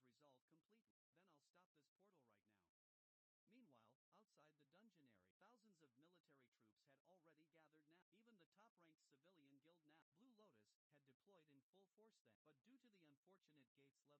directly attack now. With countless sharp whistling sounds filling the air, the balls hammered relentlessly at the giant spider's now unprotected back area. Then Tongyi made the balls rotate in a crisscross pattern now, boring into the giant spider's body just like a drill. In an instant then, the giant spider's internal organs were pulverized, as if in a blender almost. Within a few breaths it lost all life signs and collapsed completely. Tianwan had witnessed everything indeed. A monster that their entire security team couldn't even scratch at all had been defeated single-handedly by this very man. Though he'd seen many a Class Awakened ones fight before, none had truly made it look so utterly effortless. Could this perhaps be the legendary S-Class power now? Tianwan trembled as he asked now, are you truly an S-Class Awakened one then? Tangyi didn't answer, only reminding Tianwan they couldn't relax just yet. Looking up now, 2 more giant spiders had appeared in the portal certainly. Tangyi's eyes filled with excitement and confidence right then, the previous battle having solidified his resolve completely. Then I'll stop this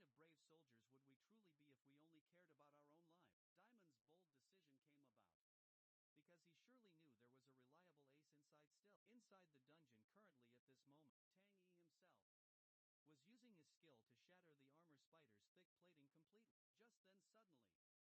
of military troops had already gathered now. Even the top-ranked civilian guild now, Blue Lotus, had deployed in full force then. But due to the unfortunate gate's level 15 entry restriction itself, they could only wait as a rookie mage from Blue Lotus asked aloud. Couldn't we gather all the mages quick and use siege magic to break that very dome itself? But a veteran told him firmly that was simply impossible, as the dome was indeed created by the system's own rule. Unless they overthrew the system itself entirely, it simply couldn't be broken at all. Moments later, a 4-person helicopter and an armed helicopter landed fast. Out stepped Italian Commander Diamond and Blue Lotus Guild's leader. Catherine Diamond herself asked then, how many below level 15 awakened ones does your Blue Lotus Guild even have indeed? Catherine was quite taken aback by this question then. As a top-ranked guild, how could we possibly recruit awakened ones below level 15F? But are you really planning to send in a support team below? That's suicide, surely. Hearing this right now, Diamond removed his sunglasses now with a sullen face. There are at least 800 ordinary people trapped in that dungeon now. What kind of brave soldiers would we truly be if we only cared about our own lives? Diamond's bold decision came about because he surely knew there was a reliable ace inside still. Inside the dungeon currently at this moment, Tangyi himself was using his skill to shatter the armor spider's thick plating completely. Just then suddenly, another armor spider quickly seized the opportunity to swing its sharp claws at him so fast. The very next second a flash of electricity sparked brightly, as Tangyi skillfully controlled his own body to slide rapidly indeed, avoiding the vicious attack cleanly. He then called for the security team to freeze this one just like before quick. The security team received the clear instruction promptly released their powerful magic without delay. In an instant, tree roots and huge ice pillars shot forth suddenly, firmly binding the armor spider tightly in place now. Seeing the dire situation deteriorate rapidly, the remaining armor spider immediately ferociously attacked the security team head-on. But just as it was about to truly succeed at that very moment, several silver steel balls crashed fiercely into it, like cannonballs indeed, knocking the creature back next. Tangyi expertly controlled the balls to rotate in a crisscross deadly pattern. With an agonizing, pained howl, the armor spider's very body was instantly drilled clean through, leaving a gaping hole meanwhile there. With just one mage's control now missing, the frozen armor spider shook violently and broke totally free. But Tangyi just smiled softly. Are you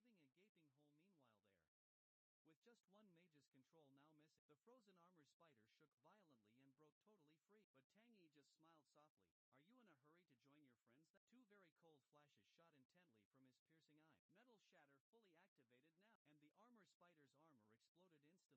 Then several silver steel balls mercilessly claimed its very life indeed. This brutal scene was observed keenly by a certain villain, who cursed softly. Damn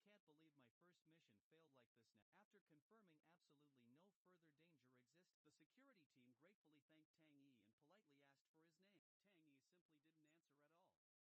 But his intense gaze scanned each security team member very closely now. A very big question formed in his sharp mind there. In his previous life then, he'd heard the villain hiding here was indeed a member of the security team, but now he couldn't quite find him just yet. Thinking this, Tangyi then decided to act early now, denying the villain any opportunity whatsoever. Then he answered the security captain's crucial question. My name isn't important now. What matters matters most is that this is a double dungeon here. Meanwhile now, outside the dungeon, Diamond solemnly announced then. I appoint Li Mingxi as commander of this urgent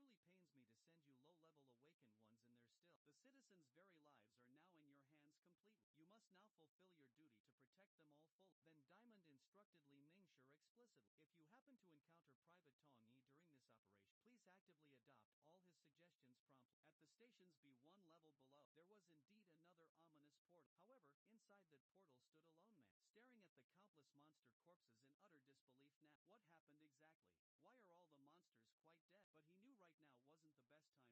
fully. Then Diamond instructed Li Mingxi explicitly. If you happen to encounter Private Tong Yi during this operation, please actively adopt all his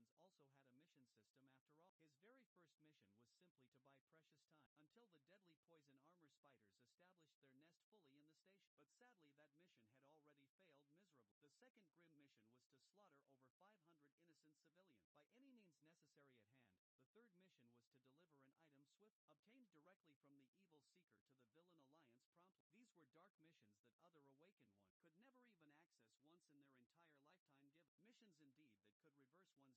quite dead? But he knew right now wasn't the best time for anger. If he completed this particular mission here, he'd be promoted to an official villain role. It indeed turned out that villains also had a mission system after all. His very first mission was simply to buy precious time, until the deadly poison armor spiders established their nest fully in the station. But sadly that mission had already failed miserably. The second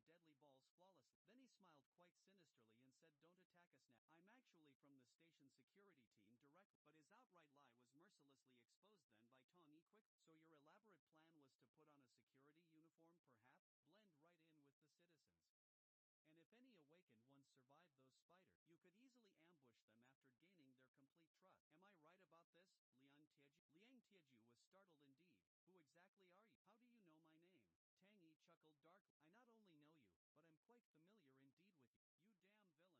to slaughter over 500 innocent civilians.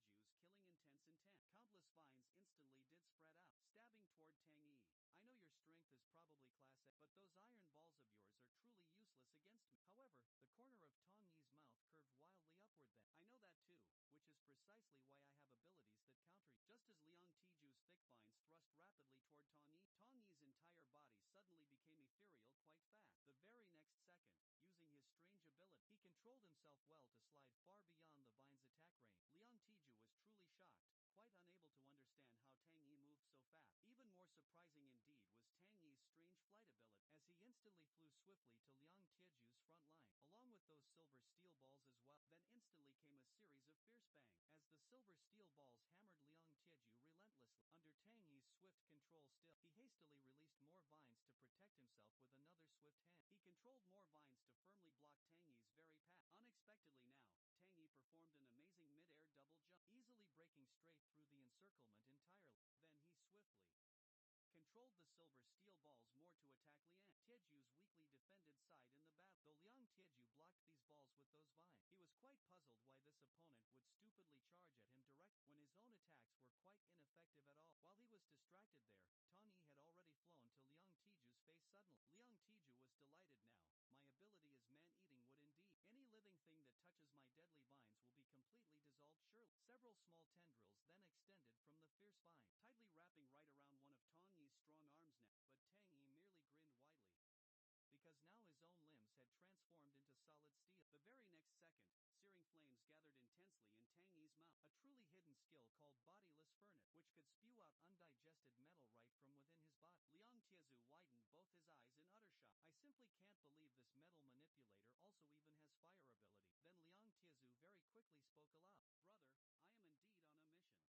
Tiezu very quickly spoke aloud. Brother, I am indeed on a mission. If you just spare me, I'll gladly give you the unfortunate Gates reward item. But Tang Yi simply ignored him totally, having been tricked fully by Liang Tiju's tactics in his previous life. In that very life, Liang Tiju had broken clear through to PK class. His man-eating wood could easily cover a whole entire city, earning him the poetic title of Great Compassion Tree King then. And just to save Liang Tiju's many hostages, the Metal Emperor had suffered severe injuries indeed. Now Tang Yi's raging flames had burned right through the vine barrier. The next second, raging flames engulfed Liang Yiju's entire body total. Meanwhile, just outside now, the support team was carefully entering the dungeon in an orderly fashion now. Strangely enough, upon entering there, they found absolutely no dead civilians there. Security Captain Tian Wan carefully explained now. Thanks to your military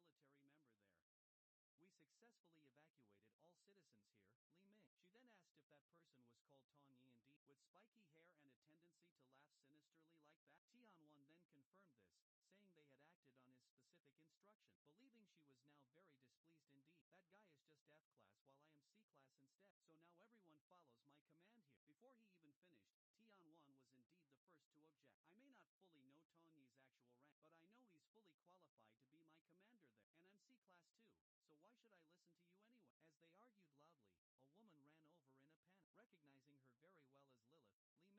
Believing she was now very displeased indeed. That guy is just F class while I am C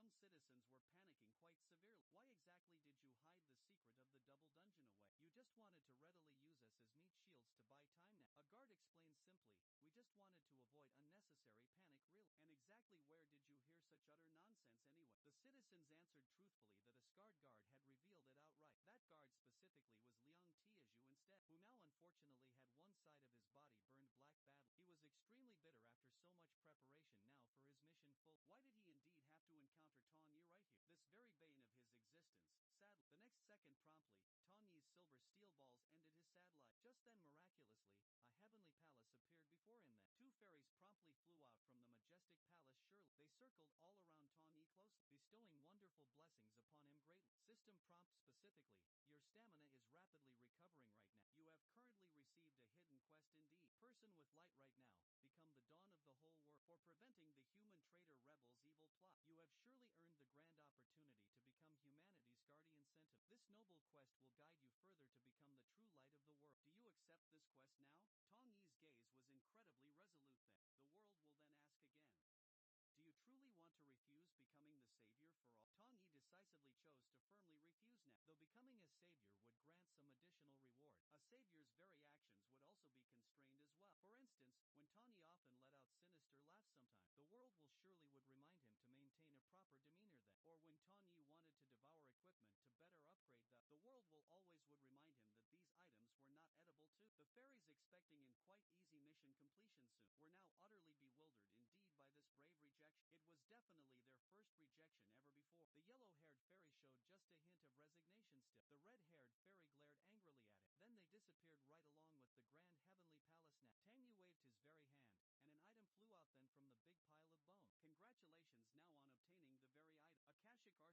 to cruelly slaughter citizens to find. Surely an essential item now for the villain alliance. Tong Yi pocketed the key. Since the key has fallen into my hands now, I'll be the one now to safeguard it well. Elsewhere, the security team and rescue team were desperately now calming the frightened citizens nearby. Though we concealed the deep secret of the double dungeon, we would never cruelly use you as mere shield. Nearby, Tang Yi analyzed the tense situation quickly. That Liang Tiezhu caused quite a problem just before dying there. Soon, Li Mingxi spoke up loudly. Everyone calm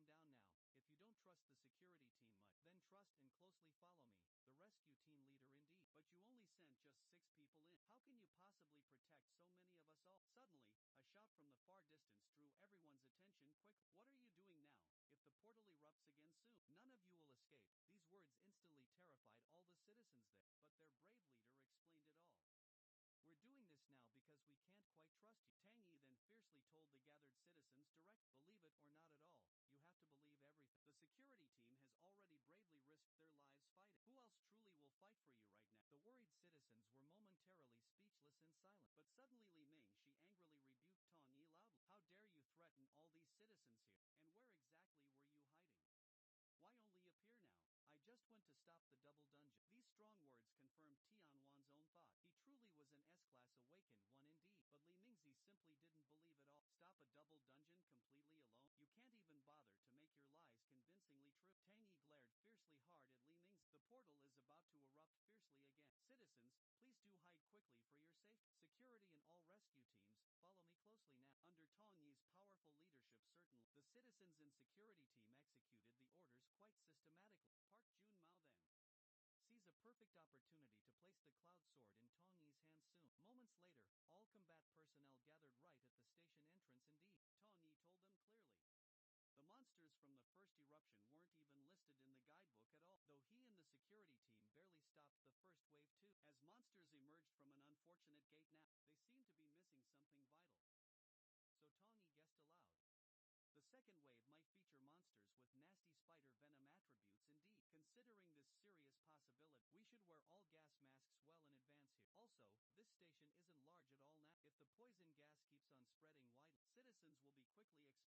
should wear all gas masks well in advance here. Also, this station isn't large at all now.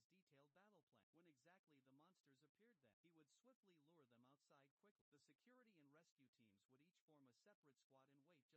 keeps on spreading widely, citizens will be quickly exposed. We must lure these monsters outside instead. Everyone listened intently then, except Li Mingxi, you see, who gnashed his teeth in fierce rage then.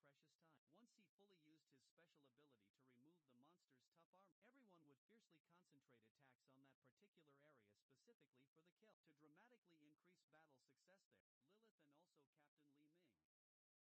When exactly the monsters appeared then, he would swiftly lure them outside quickly. The security and rescue teams would each form a separate squad and wait just outside. Then from secure covered positions there, they would attack the monsters he lured right out precisely. Just like during the very first eruption, they only needed now to contain the monsters simply to buy precious time. Once he fully used his special ability to remove the monster's tough armor, everyone would fiercely concentrate attacks on that particular area specifically for the kill. To dramatically increase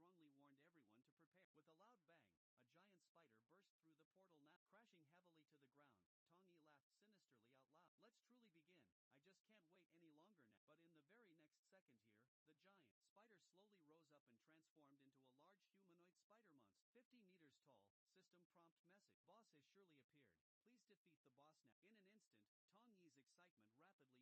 all my magic directly on shattering the spider's strong armor completely. As long as Lilith quite continuously replenishes this captain's depleted magic power, spatial distortion definitely can last right until battles end completely. And also if any specific group faces extreme danger, the captain surely can transfer them away quickly with his unique ability at once. Everyone intently looked at Li Mingxi then. Li Mingxi subtly covered his rising smile just now. Good, following precisely this strategy now, we should easily complete the mission without serious losses now. I'm specifically counting on you, rescue team captain here. After fully finalizing tactics indeed, everyone donned their gas masks and awaited the portal's great eruption. Suddenly, the portal fiercely began rotating rapidly now. Tang Yi knew well the eruption was beginning and strongly warned everyone to prepare. With a loud bang, a giant spider burst through the portal now, crashing heavily to the ground. Tong Yi laughed sinisterly out loud. Let's truly begin. I just can't wait any longer now. But in the very next second here, the giant spider slowly rose up and transformed into a large humanoid spider monster. 50 meters tall. System prompt message. Boss has surely appeared. Please defeat the boss now. In an instant, Tong Yi's excitement rapidly turned to horror. The future indeed had changed. When teammates received Tang Yi's retreat order, they were naturally confused, but the captain still had everyone hold their current position to carefully prevent monsters from approaching innocent citizens. Then the boss suddenly turned swiftly to see its fallen companions' corpses. This sight filled it with such immense grief now, its teeth grinding together with a chilling, awful sound. The next second, the boss roared out thunderously right at Tong Yi. Then its claws, carrying the immense force of 10,000 whole army, smashed downwards toward him there with a truly massive crack. The concrete ground shattered then into a crater tens of meters wide now, but Tong Yi quickly dodged away, using his special ability. He realized clearly his actions had changed the future course. If he simply couldn't stop this fierce creature now, no one at all in the dungeon would survive this. With a loud crackling sound, metal shatter activated full, and the boss's head armor sparked brightly with raw electricity. However, now to Tong Yi's utter surprise that, after consuming nearly a third of all his magic power, he'd only managed to create 2 tiny cracks there. System prompt then, shatter failed completely now. The metal strength far exceeds all the power of shatter then. In that brief moment of shock, the boss's sharp claws flashed towards him. Tong Yi controlled his weary body to rise slightly upward, narrowly avoiding the fierce attack now. This strike directly severed the massive pillar behind Tong Yi. This gave him an idea though. The chance of success was quite low, but he truly believed Captain Li Mingxi would understand his very intention. In a previous life's harsh battle, Li Mingxi had bravely saved Tang Yi with his spatial distortion ability. Afterward, Tang Yi had constantly praised Li Mingxi quite highly. I heard that when you were still an officer, Major General, you memorized the entire tactics textbook completely. So it wasn't just mere boasting after all that. But Li Mingxi hadn't been especially proud. Combat tactics can't be truly mastered just from book theory alone. To overcome the major limitation, that spatial distortion can only be effectively used from the rear now. You must meticulously calculate all tactical details perfectly now. Every one of my tactics is the direct result of research aimed solely at survival. However, Li Ming, she now thought of Tong Yi as a troublemaker indeed. What exactly was this guy doing now? Why wasn't he following the very plan to lure the monster right out? Tong Yi was indeed still constantly dodging the boss's attacks now, despite having consumed most of his magic power quite quick, but he firmly believed that with Li Mingxi's vast knowledge, he would surely understand just exactly what he was trying to do. As the pillars of the high-speed rail station all collapsed, one after another, Li Mingxi finally noticed something truly unusual. Tang Yi wasn't simply dodging randomly at all, but deliberately guiding the boss's attacks straight toward the pillars then. This troublemaker, could he be actually planning to collapse the entire station soon? Immediately then, Li Ming, she called to Lilith to grant him maximum magical power now, because he would definitely need to create a massive distorted space quick. By now, only just one pillar remained standing tall in the station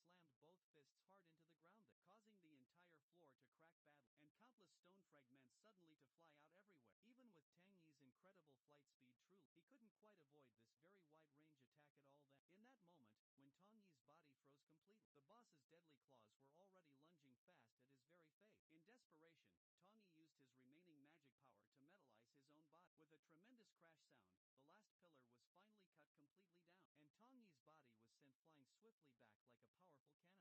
countless stone fragments suddenly to fly out everywhere.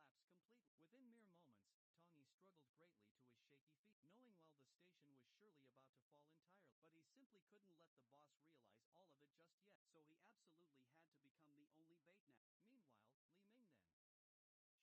his remaining magic power to metallize his own body.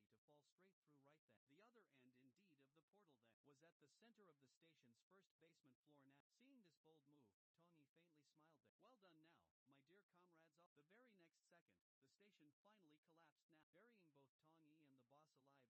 Tang Yi's body was sent flying swiftly back like a powerful cannonball. As the pillar broke apart, the entire station shook violently then. Cracks spread very rapidly, clearly about to collapse completely.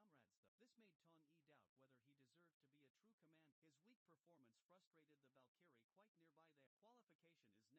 greatly to his shaky feet, knowing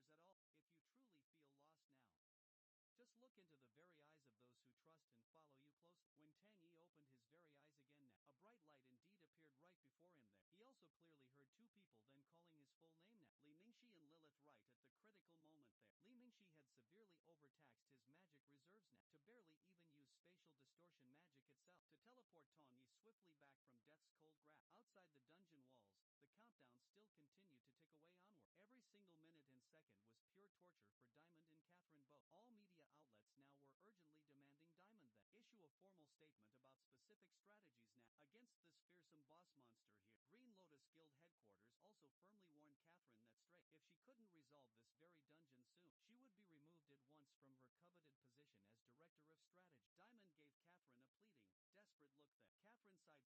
pleading, desperate look then. Catherine sighed softly, looks like I'll just have to make a call for help now. Meanwhile, Lilith was using all her considerable power to heal Tang Yi's severe wound. Her soft voice was absolutely full of worry and a bit of blame too. Tang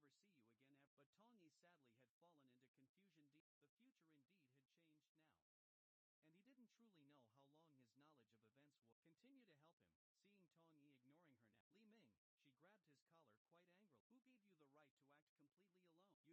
had changed now, and he didn't truly know how long his knowledge of events would continue to help him. Seeing Tang Yi ignoring her now, Li Ming, she grabbed his collar quite angrily. Who gave you the right to act completely alone? You think making decisions by yourself is for everyone's good now?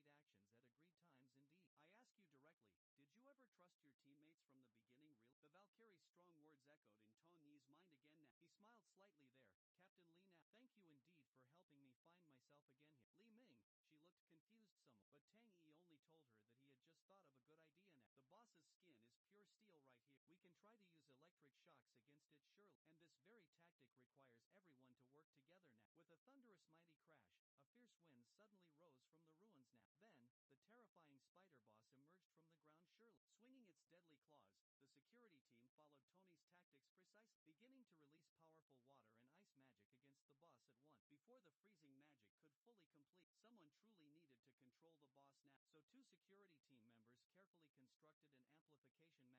Then Park Jun-mao unleashed all of his lightning might. Under the immense effect of the amplification array here, the spider boss was electrocuted terribly and convulsed strongly, unable to fully resist it all completely. But suddenly, a man then let out an angry, powerful roar.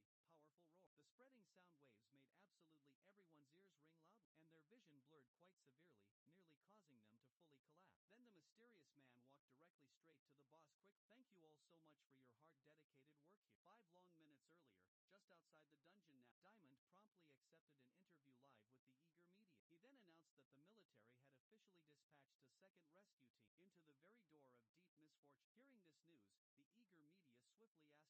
the military had officially dispatched a second rescue team into the very door of deep misfortune. Hearing this news, the eager media swiftly asked aloud, given that a boss has clearly appeared inside the dungeon here,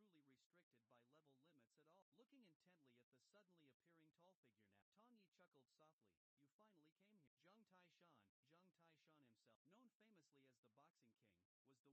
you're still sending in a rescue team below level 15 now, are you seriously planning to overcome the dungeon with sheer numbers alone? Facing this very question, Diamond appeared quite confident indeed. You needn't worry much about unnecessary casualties here, because this second rescue team is an S-rank awakener of course, who isn't truly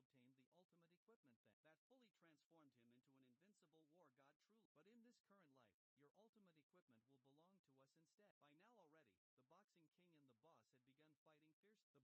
limits at all. Looking intently at the suddenly appearing tall figure now, Tong Yi chuckled softly. You finally came here. Zheng Taishan himself,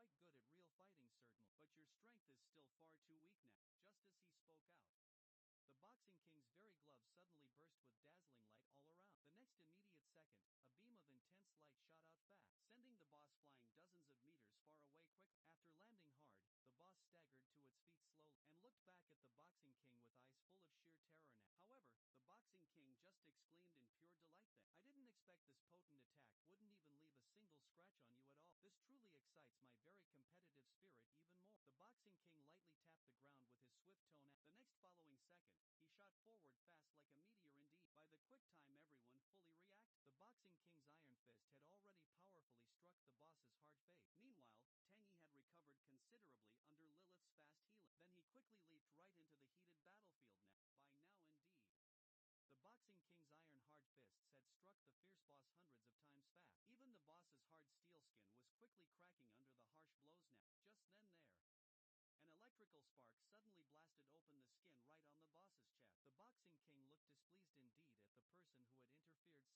hand lightly there, and caught the fearsome boss's claw swiftly, carrying indeed tremendous force there. You seem quite good at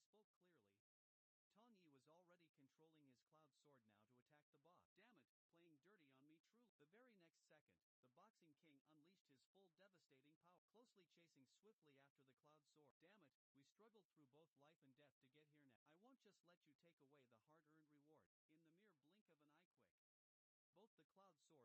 a beam of intense light shot out fast, sending the boss flying dozens of meters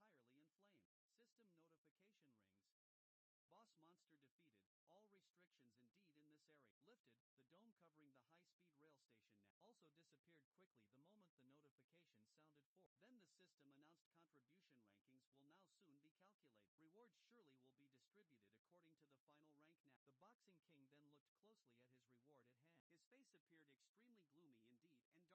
His overall contribution only ranked second in the tally. The final defeat on the boss had definitively come from the cloud sword, piercing its very heart after fully absorbing the boss's blood greatly. The cloud sword then gained a slight increase in its unknown core energy. As the top major contributor, Tong Yi rightfully received an item that Manhawa's secret armor now. This item was above even legendary hero class surely. When infused quite well with magic, it generated transparent armor on the skin full. It also had indeed a special ability to open a subspace for item storage. Just at that moment, the Boxing King's angry loud voice came from nearby quick. Hey now you. Where did my reward then go? You'd better seriously explain now. Tong Yi slurped quite loudly and retracted the secret armor into his stomach hole. Then he quickly turned to fully face the Boxing King face to face now. What reward really of yours exactly? We bravely prevented the second outbreak and finally defeated the boss completely. You should be thanking us greatly for even getting second place here. When you arrived quite so late, hearing all this now, the Boxing King completely and utterly lost his fierce temper. Killing the boss accounts fully for 70% of the total reward contribution. No matter what you may have done before now, my overall contribution should indeed be higher up. I interrupted a full 6 months of closed-door cultivation truly for this grand event. So how exactly are you going to fairly compensate me then? Facing the most terrifying pressure from a true S-rank powerhouse now, Tong Yi flatly rejected him without even a mere second fought at all.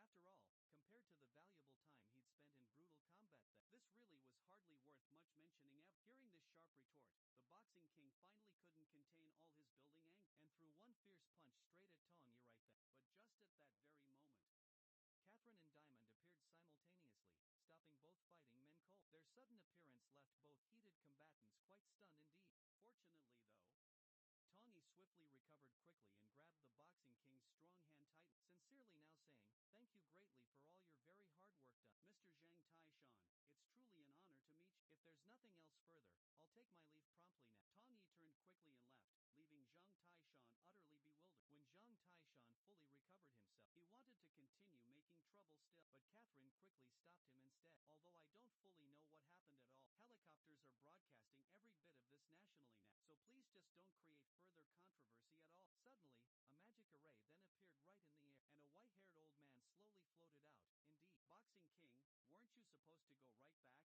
Yi swiftly recovered quickly and grabbed the Boxing King's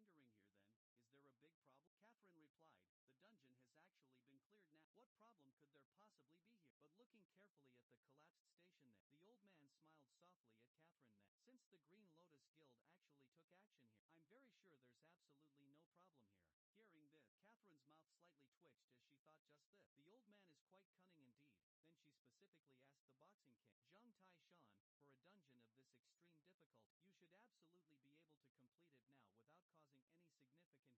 bewildered. When Zhang Taishan fully recovered himself, he wanted to continue making trouble still, but Catherine quickly stopped him instead. "Although I don't fully know what happened at all, helicopters are broadcasting every bit of this nationally now, so please just don't create further controversy at all." Suddenly, a magic array then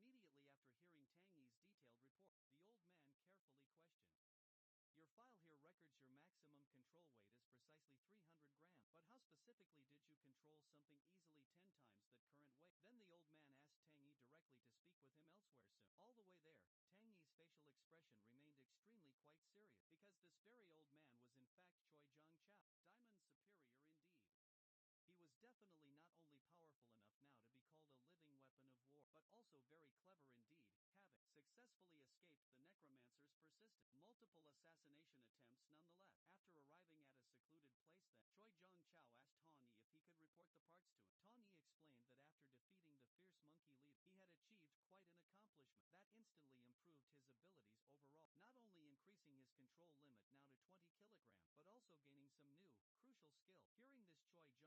indeed, but he chose now to believe him. This made Tong Yi quite relieved then, because he couldn't quite let the world know yet that even F rank could indeed grow. Then Choi Zhangchao praised him greatly. "You've done something truly remarkable and deserve a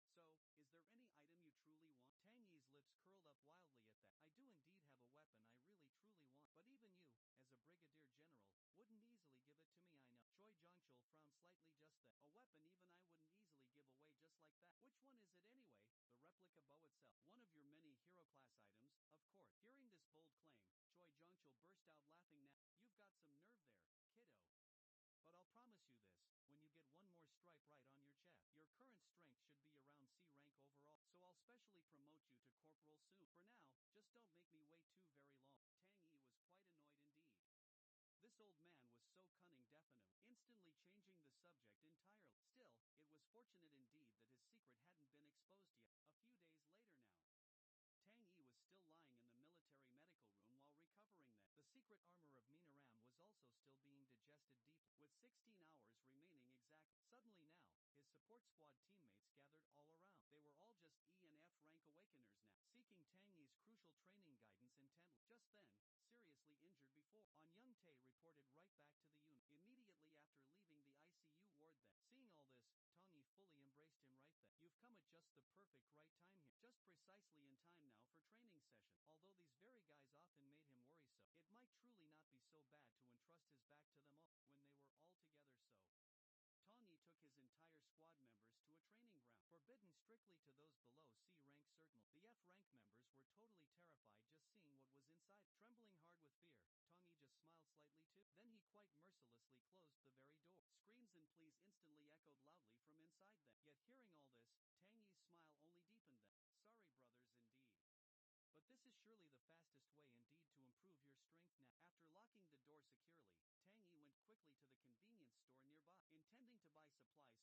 After locking the door securely, Tang Yi went quickly to the convenience store nearby, intending to buy supplies specifically for his team. Unexpectedly though, he ran directly into the Valkyrie, Shadow Summer herself. Seeing her there, Tang Yi immediately saluted sharply. Valkyrie approached him quite serious, saying simply that. After careful consideration now of the door of misfortune incident previous, she believed Tang Yi was still hiding something indeed. Tang Yi helplessly asked what he could possibly truly be hiding. To his utter shock, Valkyrie's next words completely stunned him still. She noticed his perfect mastery of precise timing, almost as if he knew everything well in advance.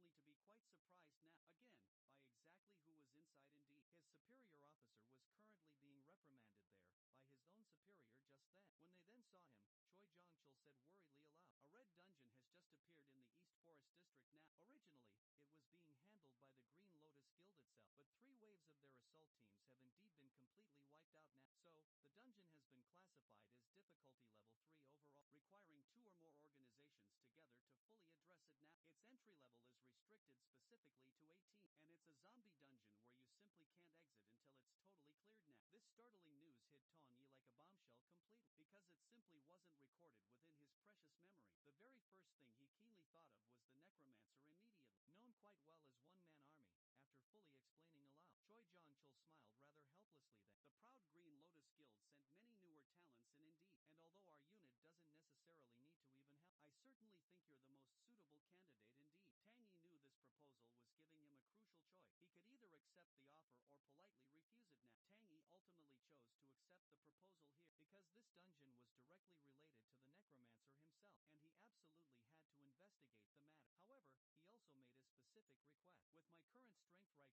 Originally, it was being handled by the Green Lotus Guild itself, but 3 waves of their assault teams have indeed been completely wiped out now. So, the dungeon has been classified as difficulty level 3 overall, requiring 2 or more organizations together to fully address it now. Its entry level is restricted specifically to 18, and it's a zombie dungeon where you simply can't exit until it's totally cleared now. This startling news hit Tang Yi like a bombshell completely, because it simply wasn't recorded within his precious memory. The very first thing he keenly thought of was the necromancer immediately, known quite well as one-man army. After fully explaining aloud, Choi Jongchul smiled rather helplessly then. The proud Green Lotus Guild sent many newer talents in indeed, and although our unit doesn't necessarily need to even help, I certainly think you're the most suitable candidate indeed. Tang Yi knew this proposal was giving him a crucial choice. He could either accept the offer or politely refuse it now. Tang Yi ultimately chose to accept the proposal here, because this dungeon was directly related to the necromancer himself, and he absolutely had to investigate the matter. However, he also made a specific request. With my current strength right now, clearing a red dungeon seems quite difficult. If I only had the replica bow we discussed earlier on, I'm sure indeed that I could certainly succeed. The replica bow was specifically the only sword used by King Arthur that quite literally never missed its target. It had truly amazing accuracy and magic nullification properties there, but since it was truly difficult to retrieve after proper use, it was essentially a very one-time weapon of sorts. Though with Tang Yi's impressive metal control ability then, the tense situation was completely different in fact. When Choi Jong-cheol now heard that Tang Yi actually wanted his treasured possession greatly, he laughed wildly aloud. You really have guts indeed, kid, but you'll surely have to take all the risks of failure now. Tang Yi smiled confidently and replied aloud, the bigger the waves, indeed, the more valuable the fish, right? Tang Yi wasn't making an unreasonable request at all. He knew this was a contest primarily between Choi Jong-chul and the Green Lotus Guild president himself. If he succeeded in this, it would clearly mean an ordinary soldier simply from the military had defeated the Green Lotus Guild's elite players ultimately. This would give them an advantage in future confrontations, truly with Lotus. For Choi Jong-chul though, it was quite a win-win scenario, whether Tang Yi succeeded or maybe failed. After leaving the battalion commander's office quickly, Tang Yi finally opened the training ground door now. Inside, a C-rank monster had been imprisoned before, but was now defeated completely by the team's solid cooperation. Park Jun-mao was now overflowing indeed with confidence now, saying the C-rank training ground was a piece of cake really, and he had strong faith in completing any tough mission now. Hearing this happy news, Tang Yi's lips curved upward softly. As you wish, our support squad has just been assigned a solo mission. Park Jun-mao simply couldn't believe it at all. You mean a solo mission? Tang Yi replied, yes indeed. After obtaining his coveted weapon that very evening, Tang Yi then led his full team to the final destination. As soon as they all arrived there, they faced quite strong contempt from the Green Lotus Guild now. One member even told the captain then, I heard this support squad mainly consists of low-level awakeners. They'll probably seriously hold us all back, I think. The captain had clearly considered this already, so he ordered that once they enter the dungeon now, they would abandon them then and act fully independently. Soon, the Green Lotus Guild sent someone to receive Tang Yi then. When Tang Yi learned they needed to discuss battle plans there, he went alone to meet the Green Lotus Guild person in full charge. The actual person in charge was Catherine indeed. She had fully anticipated Tang Yi would join this very operation, and was quite displeased that he had concealed his F-rank status, and still accepted her business card nonetheless. During their previous rather heated encounter, stated, "I didn't want it at all. You forced it on me." Hearing this bold claim, Catherine really couldn't argue back there, so she cleared her throat softly and began explaining the grand battle plan. "Since you're just extras in this raid specifically, don't interfere with our key members after entering the deep dungeon. Just simply stay aside and watch closely." But Tong Yi wouldn't immediately follow those very orders. He strongly believed the military and Lotus had truly equal right to clear the dangerous dungeon this particular time. Catherine laughed aloud. "From what you're boldly saying, do you truly think your small team can kill the fearsome boss?" Faced directly with this challenge now, Tong Yi immediately quickly proposed a risky bet. If the support squad could kill the final boss before Mighty Lotus, she would then have to grant him one serious request. Hearing this bold proposition, Catherine immediately accepted. "If you happen to lose, you'll pay dearly with your very life." Tong Yi cheerfully and readily accepted too. He certainly didn't know what Catherine's true purpose was then, but he knew he absolutely had to get what was in the dungeon below. Just a few short minutes later, the Green Lotus Guild members began entering the ominous dungeon one by one slowly. The support squad's entry time was scheduled precisely for 3 minutes later then. When they entered the dungeon, they were all startled indeed by what they immediately saw there. The previous ill-fated assault team, now horribly turned into ravenous zombies, was viciously tearing apart the new Green Lotus Guild members present. Soon enough, half of the Green Lotus Guild members were casualties now. Seeing all this, Tong Yi intended to lead his entire squad on a detour. But suddenly, a giant foot completely blocked their chosen path. The entire team collectively had to raise their heads high, a full 180 degrees, to truly see that the owner of the giant horn was a massive 100-meter tall zombie king indeed. System notification: Boss Monster Zombie King has appeared. The Zombie King instantly extended countless sharp claws directly toward the support squad down below now. The support squad members pulled out their hot weapons then and fired, intercepting absolutely all of the sharp claws. Their bullets were infused with holy power, yes, though to the Zombie King himself, they only truly had the destructive power of mere rubber bullets. However, Tong Yi emphasized that zombies locate enemies primarily by sound, so if they disrupt the zombies' keen hearing, it wouldn't effectively find them, while everyone was fending off the claws. A member with specific sniping ability then aimed at the boss's ear. Under the intense bombardment of countless bullets now, the boss's left ear temporarily lost most hearing. Meanwhile indeed, another team member threw 2 grenades toward the right side. With the huge and deafening sound waves produced by the exploding grenades now, the boss's right ear also temporarily lost hearing for now. Now truly, the boss couldn't pose an immediate danger anymore. But sadly, the massive noise from the grenades attracted many zombies close. Tong Yi immediately activated his powerful ability to control multiple weapons there. Under the intense, powerful firepower shown, the approaching zombies were only delayed for a mere moment. Tong Yi then controlled the weapons to swiftly fly away now, continuously making a loud noise to lure the large zombie horde now. Although indeed, they had drawn away the approaching zombie, Tong Yi noticed something strange indeed. There were far too few zombies present in the shadows now. A mysterious man had been observing the support squad all along quietly. Seeing Tong Yi's impressive performance indeed, he chuckled softly. "Looks like an interesting character has entered here." Soon now, the support squad explored deep into the dungeon itself. There were no facilities or even zombies found here, which confused Tong Yi greatly. But suddenly then, using his special metal sensing ability now, he detected quite unfamiliar metal swiftly approaching. With a swish sound, Tong Yi shot a dagger toward a nearby tree there. Fortunately enough, the person behind the tree pleaded for mercy in time then, and Tong Yi barely managed to stop his sharp attack now. The person right behind the tree gradually changed now from transparent to quite visible. He actually had an invisibility ability then. He introduced himself as one Kim Tae-hyun, a survivor indeed from the 3rd Assault Team only, using some food as clear incentive. Tong Yi learned then from Kim Tae-hyun that a national figure, very important person, had secretly sought help from various guilds now. His grandson sadly had died in this dungeon with the hero-class weapon here, Achilles' spear, and whoever could bring out his grandson and the spear now would receive simply huge funding for their guild learning purposes. Learning more about Green Lotus Guild's primary mission itself, Tong Yi finally understood Catherine's true purpose now. Just as Tong Yi was contemplating keeping the spear for himself too, his own metal sensing unique ability suddenly detected quite a large amount of approaching metal still. Carefully counting, the number of suppressed metals now reached 120. The mysterious observer, seeing Tong Yi stop right there, had summoned even more zombies to entertain himself it seemed. Detecting imminent danger, Tong Yi immediately ordered his team to implement Plan C quickly. Team members all understood now,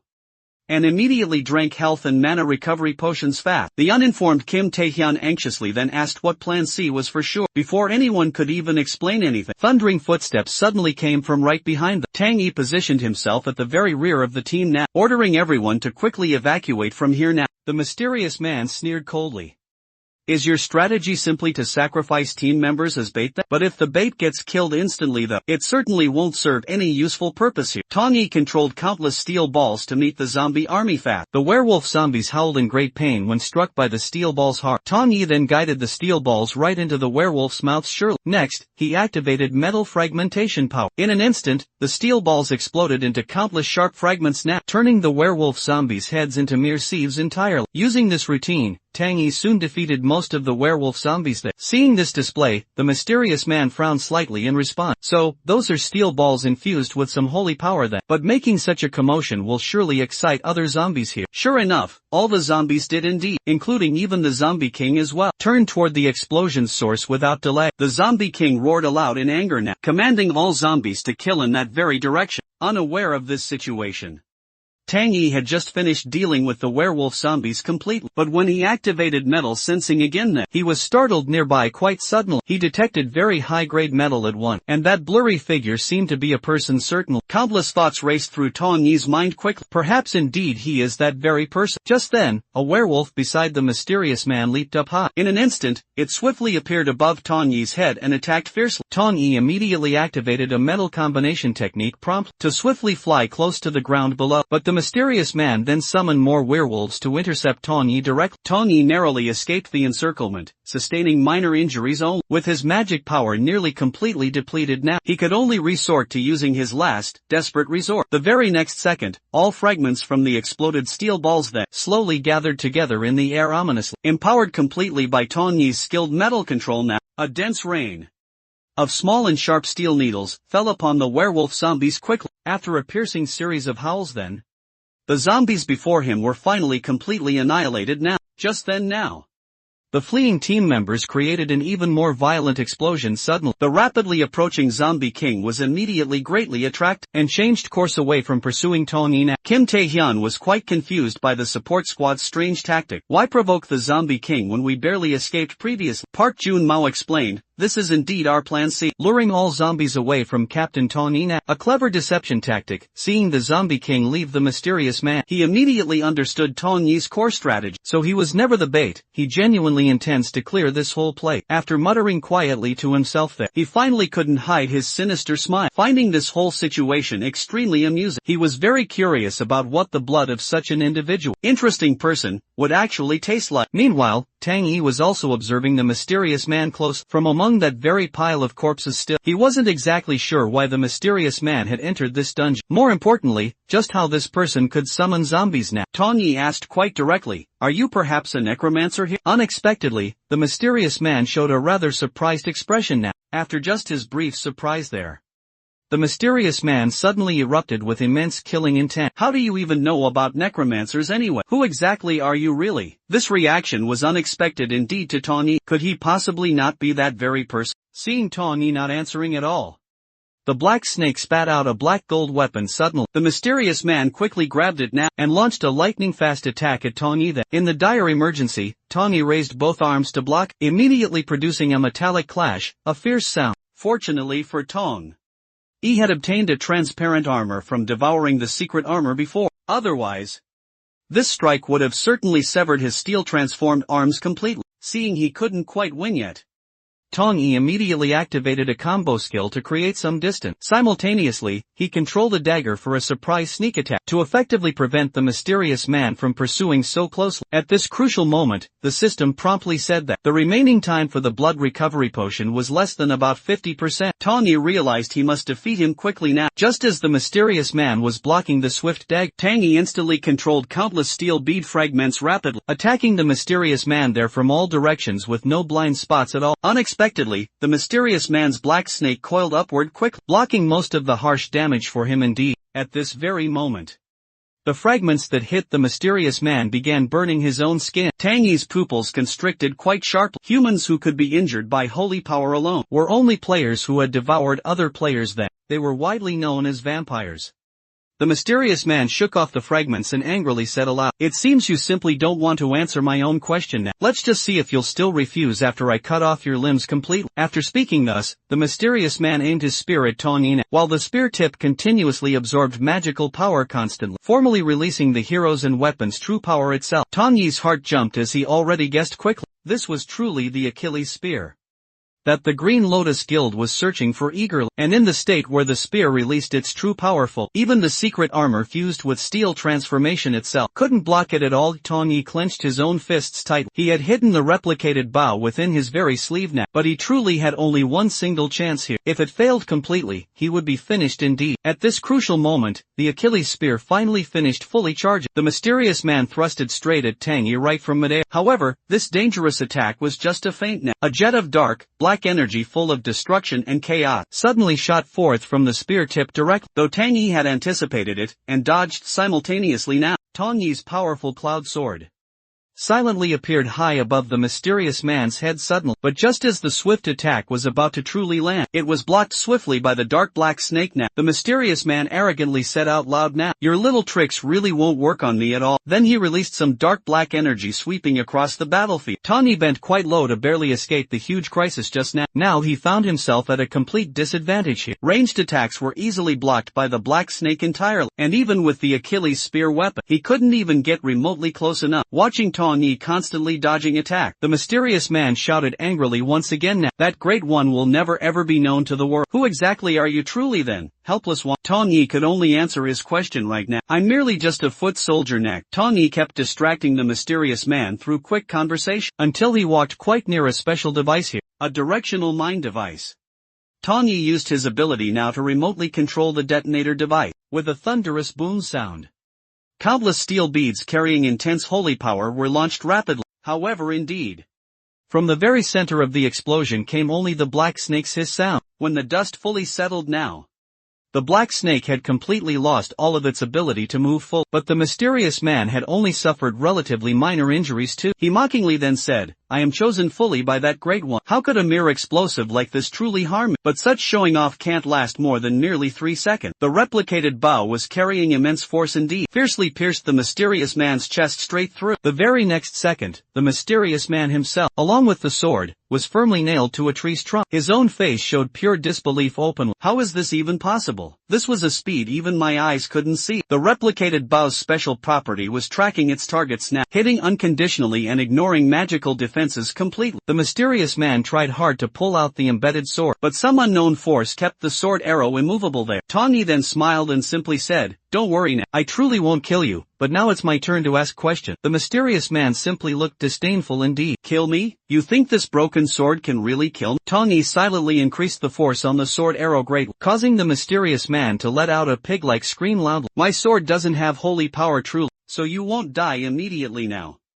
But if vampires like you still continue to bleed now, the pain you'll feel will far exceed even death itself." At these strong words, the mysterious man truly began to feel afraid, because what Tong Yi said was indeed very true now. At this intense time, Tong Yi asked his very first question, "What's your exact relationship with the owner of the Achilles spear?" The mysterious man, enduring great pain, shouted he was merely food. Due to the mysterious man's poor attitude here, Tong Yi increased the sharp force on the sword arrow again. Then he swiftly asked his clear second question now, "Do you know the necromancer's one true identity still?" The mysterious man grinned evilly and replied that great one could be your comrade or your very own family. He is an ominous existence that can become absolutely anyone. Tang Yi quickly realized then that the mysterious man had never fully seen the necromancer himself. He was someone truly eager for real recognition now, yet now spoke only in roundabout, twisting way. Tony truly wanted to continue further questioning, but didn't happen to notice the black snake had recovered then. The mysterious man truly was overjoyed then, but just as the black snake was about to fiercely attack, a black gold spear swiftly descended from the sky above, piercing straight directly through the black snake's very head now. This weapon, this was the hero-level weapon itself, the mighty Achilles spear indeed, whose powerful effect made wounds extremely difficult to fully heal over. Meanwhile, the support team indeed had drawn away the large zombie army now. Park Jun-mao himself wanted to continue making more noise still, but he was stopped firmly by someone nearby. Kim Tae-hyun said rather dejectedly that, "The person left behind like that is probably surely finished now. We really seriously need to hide away now." But Park Jun-mao firmly and strongly believed the captain wouldn't so fail. Before separating entirely from Tang Yi himself, he had quite specifically left a directional mine behind him. If the mine didn't explode yet, it surely meant he hadn't used his absolute last resort option. Suddenly a thunderous loud boom came directly from Tang Yi's direction there, and some of the team members recognized it clearly as the sound of the directional mine. Everyone's expressions immediately turned tense and grim. The very last resort had indeed been used now. They could no longer be absolutely certain of Tong Yi's survival now. Just as everyone was preparing quickly to go back for rescue, their location suddenly became quite ethereal and strange. Shortly thereafter, a castle rose right up from the very ground. The system then prompted, "Zombie King Castle and Deco has just been born." The support team looked all around in confusion there, wondering what had just happened so suddenly. Then a team member pointed straight ahead in utter terror. They saw zombies materializing from absolute nothingness now. Soon enough, their number quickly reached over 100. Park Jun-mao then raised his own hand high, signaling to everyone there to remain perfectly quiet. But Kim Tae-hyun was frightened completely out of his wits now, and he began abruptly to run desperately for his very life. The terrible noise he made immediately attracted the zombies' attention. Seeing clearly the zombies approaching step by gradual step, Park Jun-mao had absolutely no other choice but to order an attack now. Meanwhile indeed, after decisively defeating the Black Snake, Tang Yi suddenly noticed something quite suspicious now, with the Green Lotus Guild diligently guarding outside too. "How did you sneak in here?" The mysterious man smiled slightly. "That this very dungeon was opened precisely by me. Of course, I've been inside here all along too." These shocking words greatly surprised Tang Yi now. The mysterious man meant that portals could be opened manually. That intelligence he had never known at all in either of his lives truly. Suddenly now, the mysterious man's ring began to brightly glow, a clear sign of the dungeon's rapid second outbreak soon. The very next second then, the space between him and Tang Yi began to become ethereal almost. Tang Yi realized this clearly meant terrain was rapidly growing. If this continued quickly, he would lose not only this elusive guy, but also that precious replicated bow certainly. In the split second before the terrain fully formed here, Tang Yi had absolutely no choice but to retrieve the replicated bow now. The system promptly stated, "Zombie King Castle and Deco creation complete now. Dungeon entry level official." Then came the mysterious man's loud laughter echoing from behind the wall. "The dreaded Lord of Light and Darkness is truly about to descend now. He surely will sacrifice your companions soon, to ultimately open a passage straight into the human world soon. Stop him if you can manage it." Meanwhile still, the fearsome Zombie King then returned to his dark castle. Inside were his eyes now. The very moment the Zombie King obtained back his eye, all zombies immediately underwent drastic changes indeed. They no longer just relied on sound to target their enemies there, but they gained true vision instead now. The system then prompted the Lord of Light and Darkness. "Zombie King Baron Samedi has officially fully descended right now." Tang Yi then rushed headlong toward the Zombie King's imposing castle, regardless now of the dire consequences at hand. But the castle's perimeter was heavily guarded indeed by countless zombies. Tang Yi quickly decided to consume much mana to charge the mighty Achilles spear. Without any hesitation he engaged fully in battle against the massive zombie army. Meanwhile 3 strange urns appeared mysteriously in the Zombie King's castle. While the entire support team was understandably puzzled by this, the fearsome Zombie King suddenly appeared there. They quickly discovered Park Jun-mao secretly hiding. Park Jun-mao had absolutely no choice left but to counterattack. The Zombie King was also immediately attracted by the gunshots there. He slowly raised his right hand up high, and several bone chains swiftly shot out. But just as those bone chains were about to truly hit their intended target, a very powerful barrage of heavy fire suddenly pushed him right back. 2 teammates suddenly appeared right behind, shouting loudly, "Run! We simply can't hold out here for very long." Inadvertently, some stray bullets wildly shot toward all the urns. The Zombie King suddenly flashed forth to block each of the bullets. Clearly, these specific items were extremely important to him. At this crucial moment, Park Jun-mao gave the order for everyone to retreat now, while throwing out all the grenades that he had. With a massive thunderous boom sound, the Zombie King's castle was instantly engulfed completely in roaring flame. After all of the smoke cleared, the Zombie King was left slightly stunned. He then received a very quick prompt.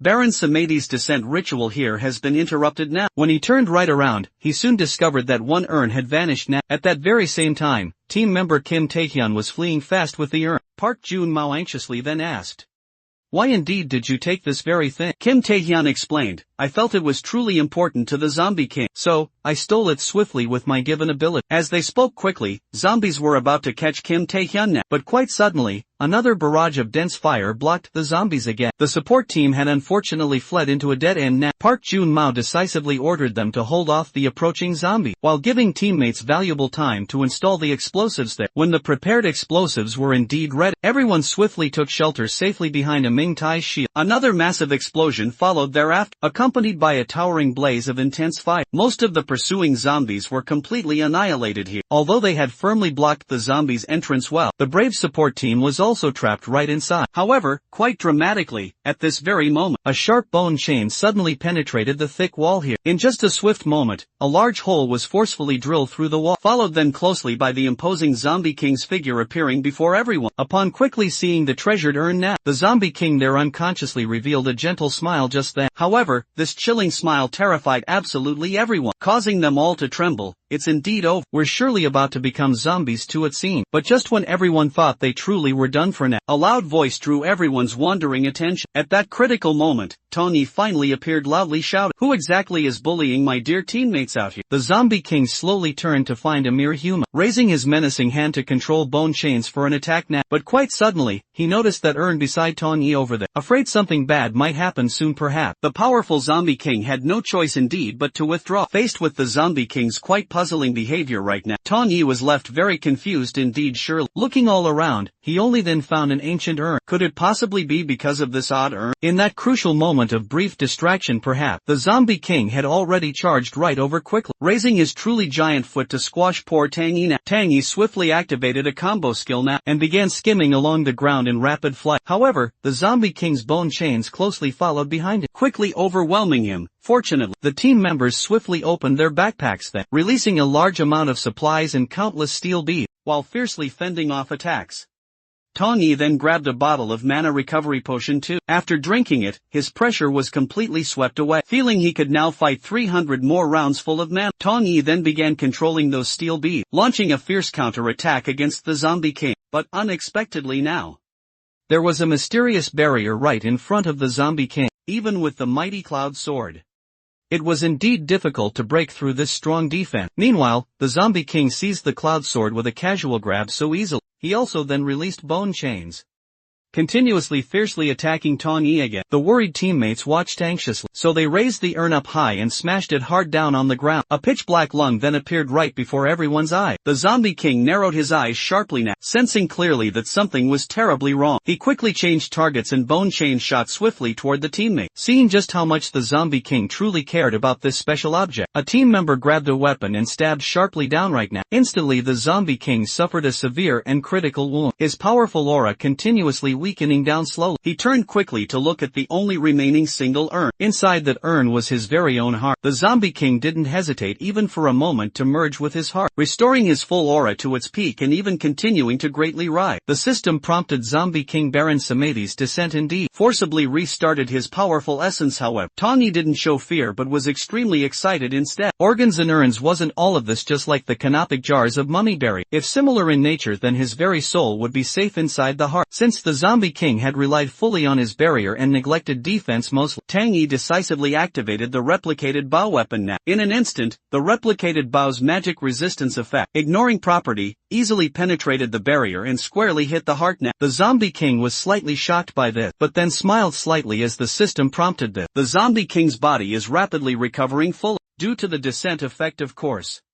Tangy raised the Achilles spear high, telling him not to be hasty now, because what came next was surely the main course. The very next second here, the Achilles spear filled with destructive aura was fiercely thrown swiftly. It not only completely shattered the heart itself, but also prevented regeneration with its unique special property. The Zombie King let out a desperate anguished roar, then controlled bone chains to rip this human to pieces entirely. Tangy was just about to activate a combo skill, but found his mana completely and utterly exhausted. He inwardly cursed, realizing he was finished truly. But just as the bone chains were about to hit him fast, a team member bravely stepped forward to block quickly, and activated the shield skill with a loud strong sound now, and Ming Tai, holding the shield aloft, was pushed back repeatedly by those bone chains there. After recovering, he turned his head then to ask Tawny if he was alright now. Tawny was slightly shocked truly and said he felt fine, but added that his newly learned skill was really cool definitely. After entering the dungeon then, everyone's levels had risen at a truly astonishing rate so far, and Ming Tai had just newly reached level 20 quite recently, unlocking the new shield skill now. But when he explained this all to Tony, that he was met indeed with scolding loudly. "You rushed right in with a skill you've never used before ever. You absolute idiot, you almost lost your very life like that." Just then, the the Zombie King again let out a shrill and awful howl quite loudly. The system prompted then due to sustained severe damage already. The forced descent has been cancelled full. Warning, your poor body is collapsing quite badly. About to return back to the very state of death now. Seeing this happen, the Zombie King's eyes bulged with pure rage. He used every single bit of his strength now, planning to take a few foes down with him in his final moments now. In an instant then, bone chains indiscriminately bombarded like a fierce storm. Tang Yi urgently ordered everyone to scatter widely and distract the Zombie King's keen vision. Until his mana recovered fully, however, bullets quickly ran out so helpless. The team members bravely voluntarily acted as near decoy, drawing fire directly for Tang Yi. Seeing all this unfold, Tang Yi could only clench his teeth tightly while watching his status panel keenly, until his mana swiftly recovered to just 19% now. He knew that he couldn't wait any longer at all, so he activated a potent combo skill and began approaching the Zombie King quickly. During precisely this tense process, he constantly analyzed the Zombie King's true weaknesses intently. If the only way to defeat him truly was to destroy his vital organs full, then the very last organ left was indeed his eye. With a swoosh sound, Tang Yi swiftly recalled the Cloud Sword now, and flew directly to the fearsome Zombie King's very face. Then another swoosh sound, the replicated bow hidden behind Tang Yi activated quickly, instantly now, breaking right through the barrier and entering the Zombie King's very left eye. Tang Yi then passed through the crack to the Zombie King's right eye with speed. Raising the Cloud Sword, he stabbed now with all his might there. The system then prompted, Zombie King Baron Samedi has been hunted down. Cloud Sword's unknown aura increased swiftly by 49%. As the very words fell, the Zombie King's huge figure dramatically collapsed. Everyone then had a look of utter disbelief indeed. We actually truly killed the Zombie King completely. Inside of the Zombie King's body itself, Tang Yi swiftly found a drop item of worth. Mythical equipment, the Crown of Light and Darkness now. He examined the item carefully indeed, and he found it was an item not recorded in his previous life's memory quite now, and it didn't unlock any extra special function as such. Suddenly then, the entire Zombie King's castle began to collapse violently around them, seemingly even self-destructing now outright. Tony hurriedly ordered everyone there to evacuate swiftly. Meanwhile, outside the dungeon itself, Catherine appeared worried quite now. Now that the dungeon's level has increased so much now, how can we ever clear it with our current meager ability? Suddenly, the dungeon entrance began rotating violently fast, a clear sign it was surely about to fully close. Catherine then looked at the entrance in deep confusion. Could the valiant raid team have successfully cleared it all? However, just right before the portal completely closed shut, only a small group of military soldiers emerged alive now. Everyone truly was shocked. Why only them soldiers? At this very moment, the support team was rejoicing in survival. Then Tang Yi shouted aloud with firm resolve, now, all members here have completed the red portal clearing mission. Thank you all so much indeed for your valiant hard work done. Amidst everyone's resounding cheers and applause, Catherine finally believed they had cleared the red portal successfully. But what exactly was Captain Tang Yi's secret background still? At this tense moment, the scene shifted to someone forgotten by all. Kim Tae-hyun had been diligently looking for an exit since the completion prompt, but after several long hours, had found absolutely nothing yet. However, yet at the very next corner, he seemed to find a lifeline perhaps. After just a moment's stillness now, Kim Tae-hyun struggled slightly to ask, do you happen to know where the exit even is? By now, this vampire was actually very weak indeed. He was truly desperate now for blood.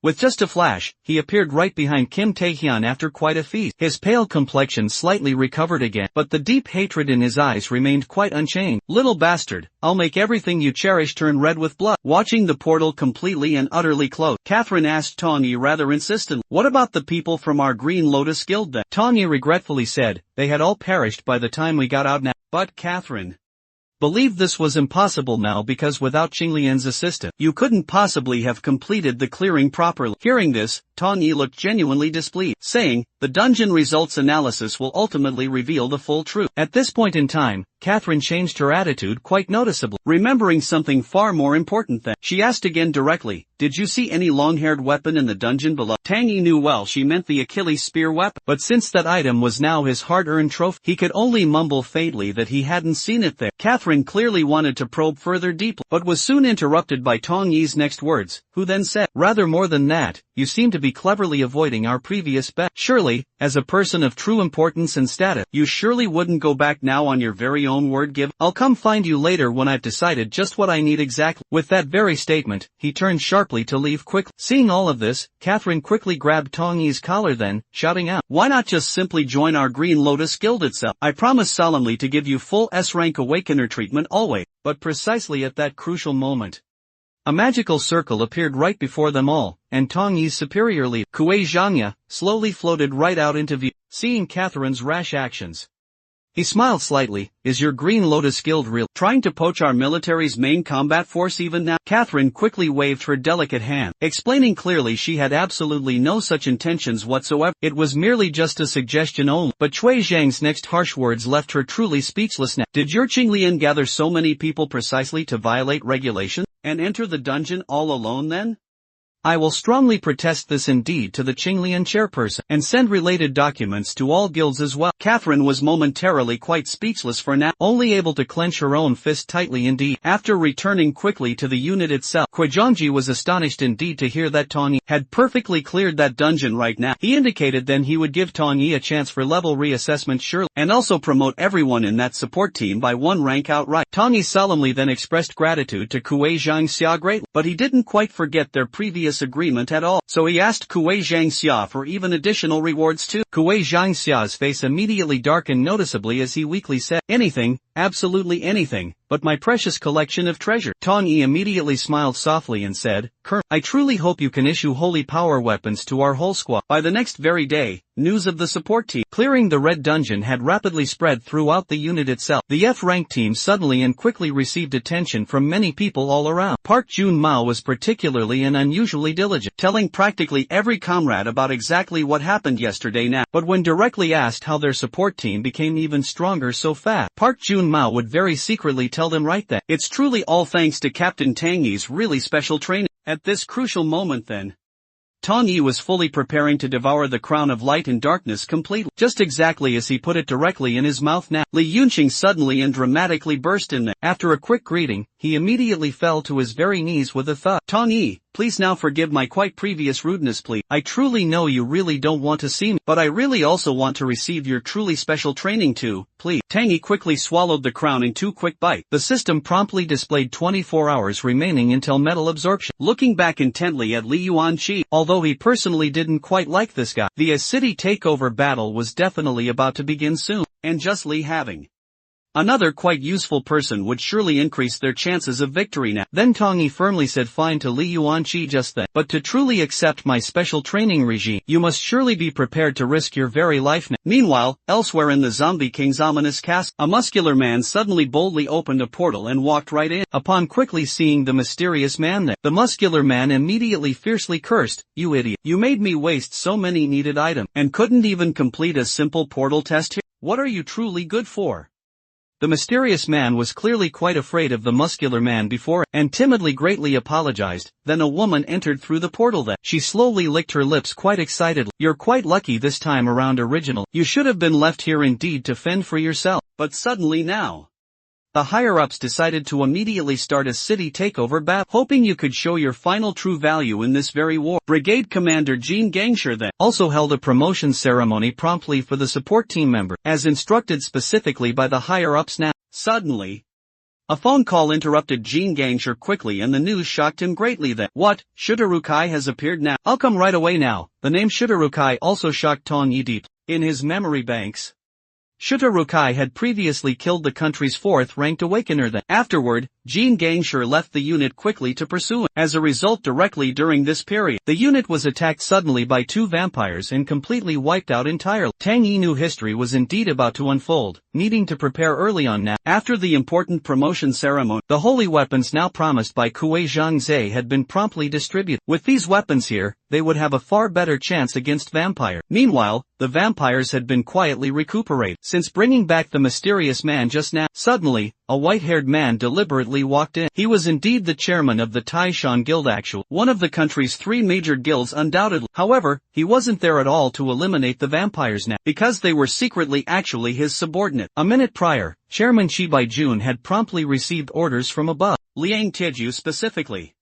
who carried the key to the weapons warehouse, had died from fierce fire burn. The suspected murderer sadly was a soldier then. So during the city takeover battle fiercely, they must also reclaim the weapons warehouse key quickly. So Chi Baijun precisely assigned the critical task of retrieving the key to the female vampire currently. Starting forthwith with the military always completely erase this very city from the entire map at night quickly. Tong Yi specifically arranged strategically for Park Jun-mao now, and he himself decided to take the coming night shift. But absolutely nothing happened for 3 consecutive long days. Park Jun-mao couldn't help complaining to the captain that, haven't we been taking far too many night shifts as of late? Suddenly and unexpectedly, Tong Yi's eyes flashed brightly. He sensed a tremendously large number of anomalous metals rapidly approaching. It seemed today really was the day of the awaited vampire attack. Then Tong Yi pulled back the gunbolt and gave Park Jun-mao a sly knowing smile. Park Jun-mao, it seems we'll be abandoning our usual post again soon. Meanwhile, elsewhere at the unit's main gate now, the weary guard was idly looking all around, quite relaxed, with sleepy eyes, and then suddenly, a strange figure appeared, startling him severely, and Ming Tai immediately reacted swiftly, ordering the unknown person not to come any closer onward. But hearing that familiar voice, the person became even more overly excited indeed, letting out a chilling howl and charging straight forward quickly, and Ming Tai took a closer look even and found it was undeniably a zombie, so he very decisively shot it dead right then. But precisely the moment the loud gunshot rang sharply out, the ground beneath them suddenly began to shake most violently now. Then suddenly, he was shocked deeply by the scene before him. A large group of zombies was charging mindlessly straight toward him, and Ming Tai and his teammate opened fire immediately. But the relentless zombies kept getting ever closer indeed. Helpless now, and Ming Tai could only close that massive gate and urgently call for his teammate to quickly come right back. Quickly, right after the gate swiftly closed firmly, and Ming Tai then used a magic shield instantly, successfully keeping the zombie army at bay right outside now.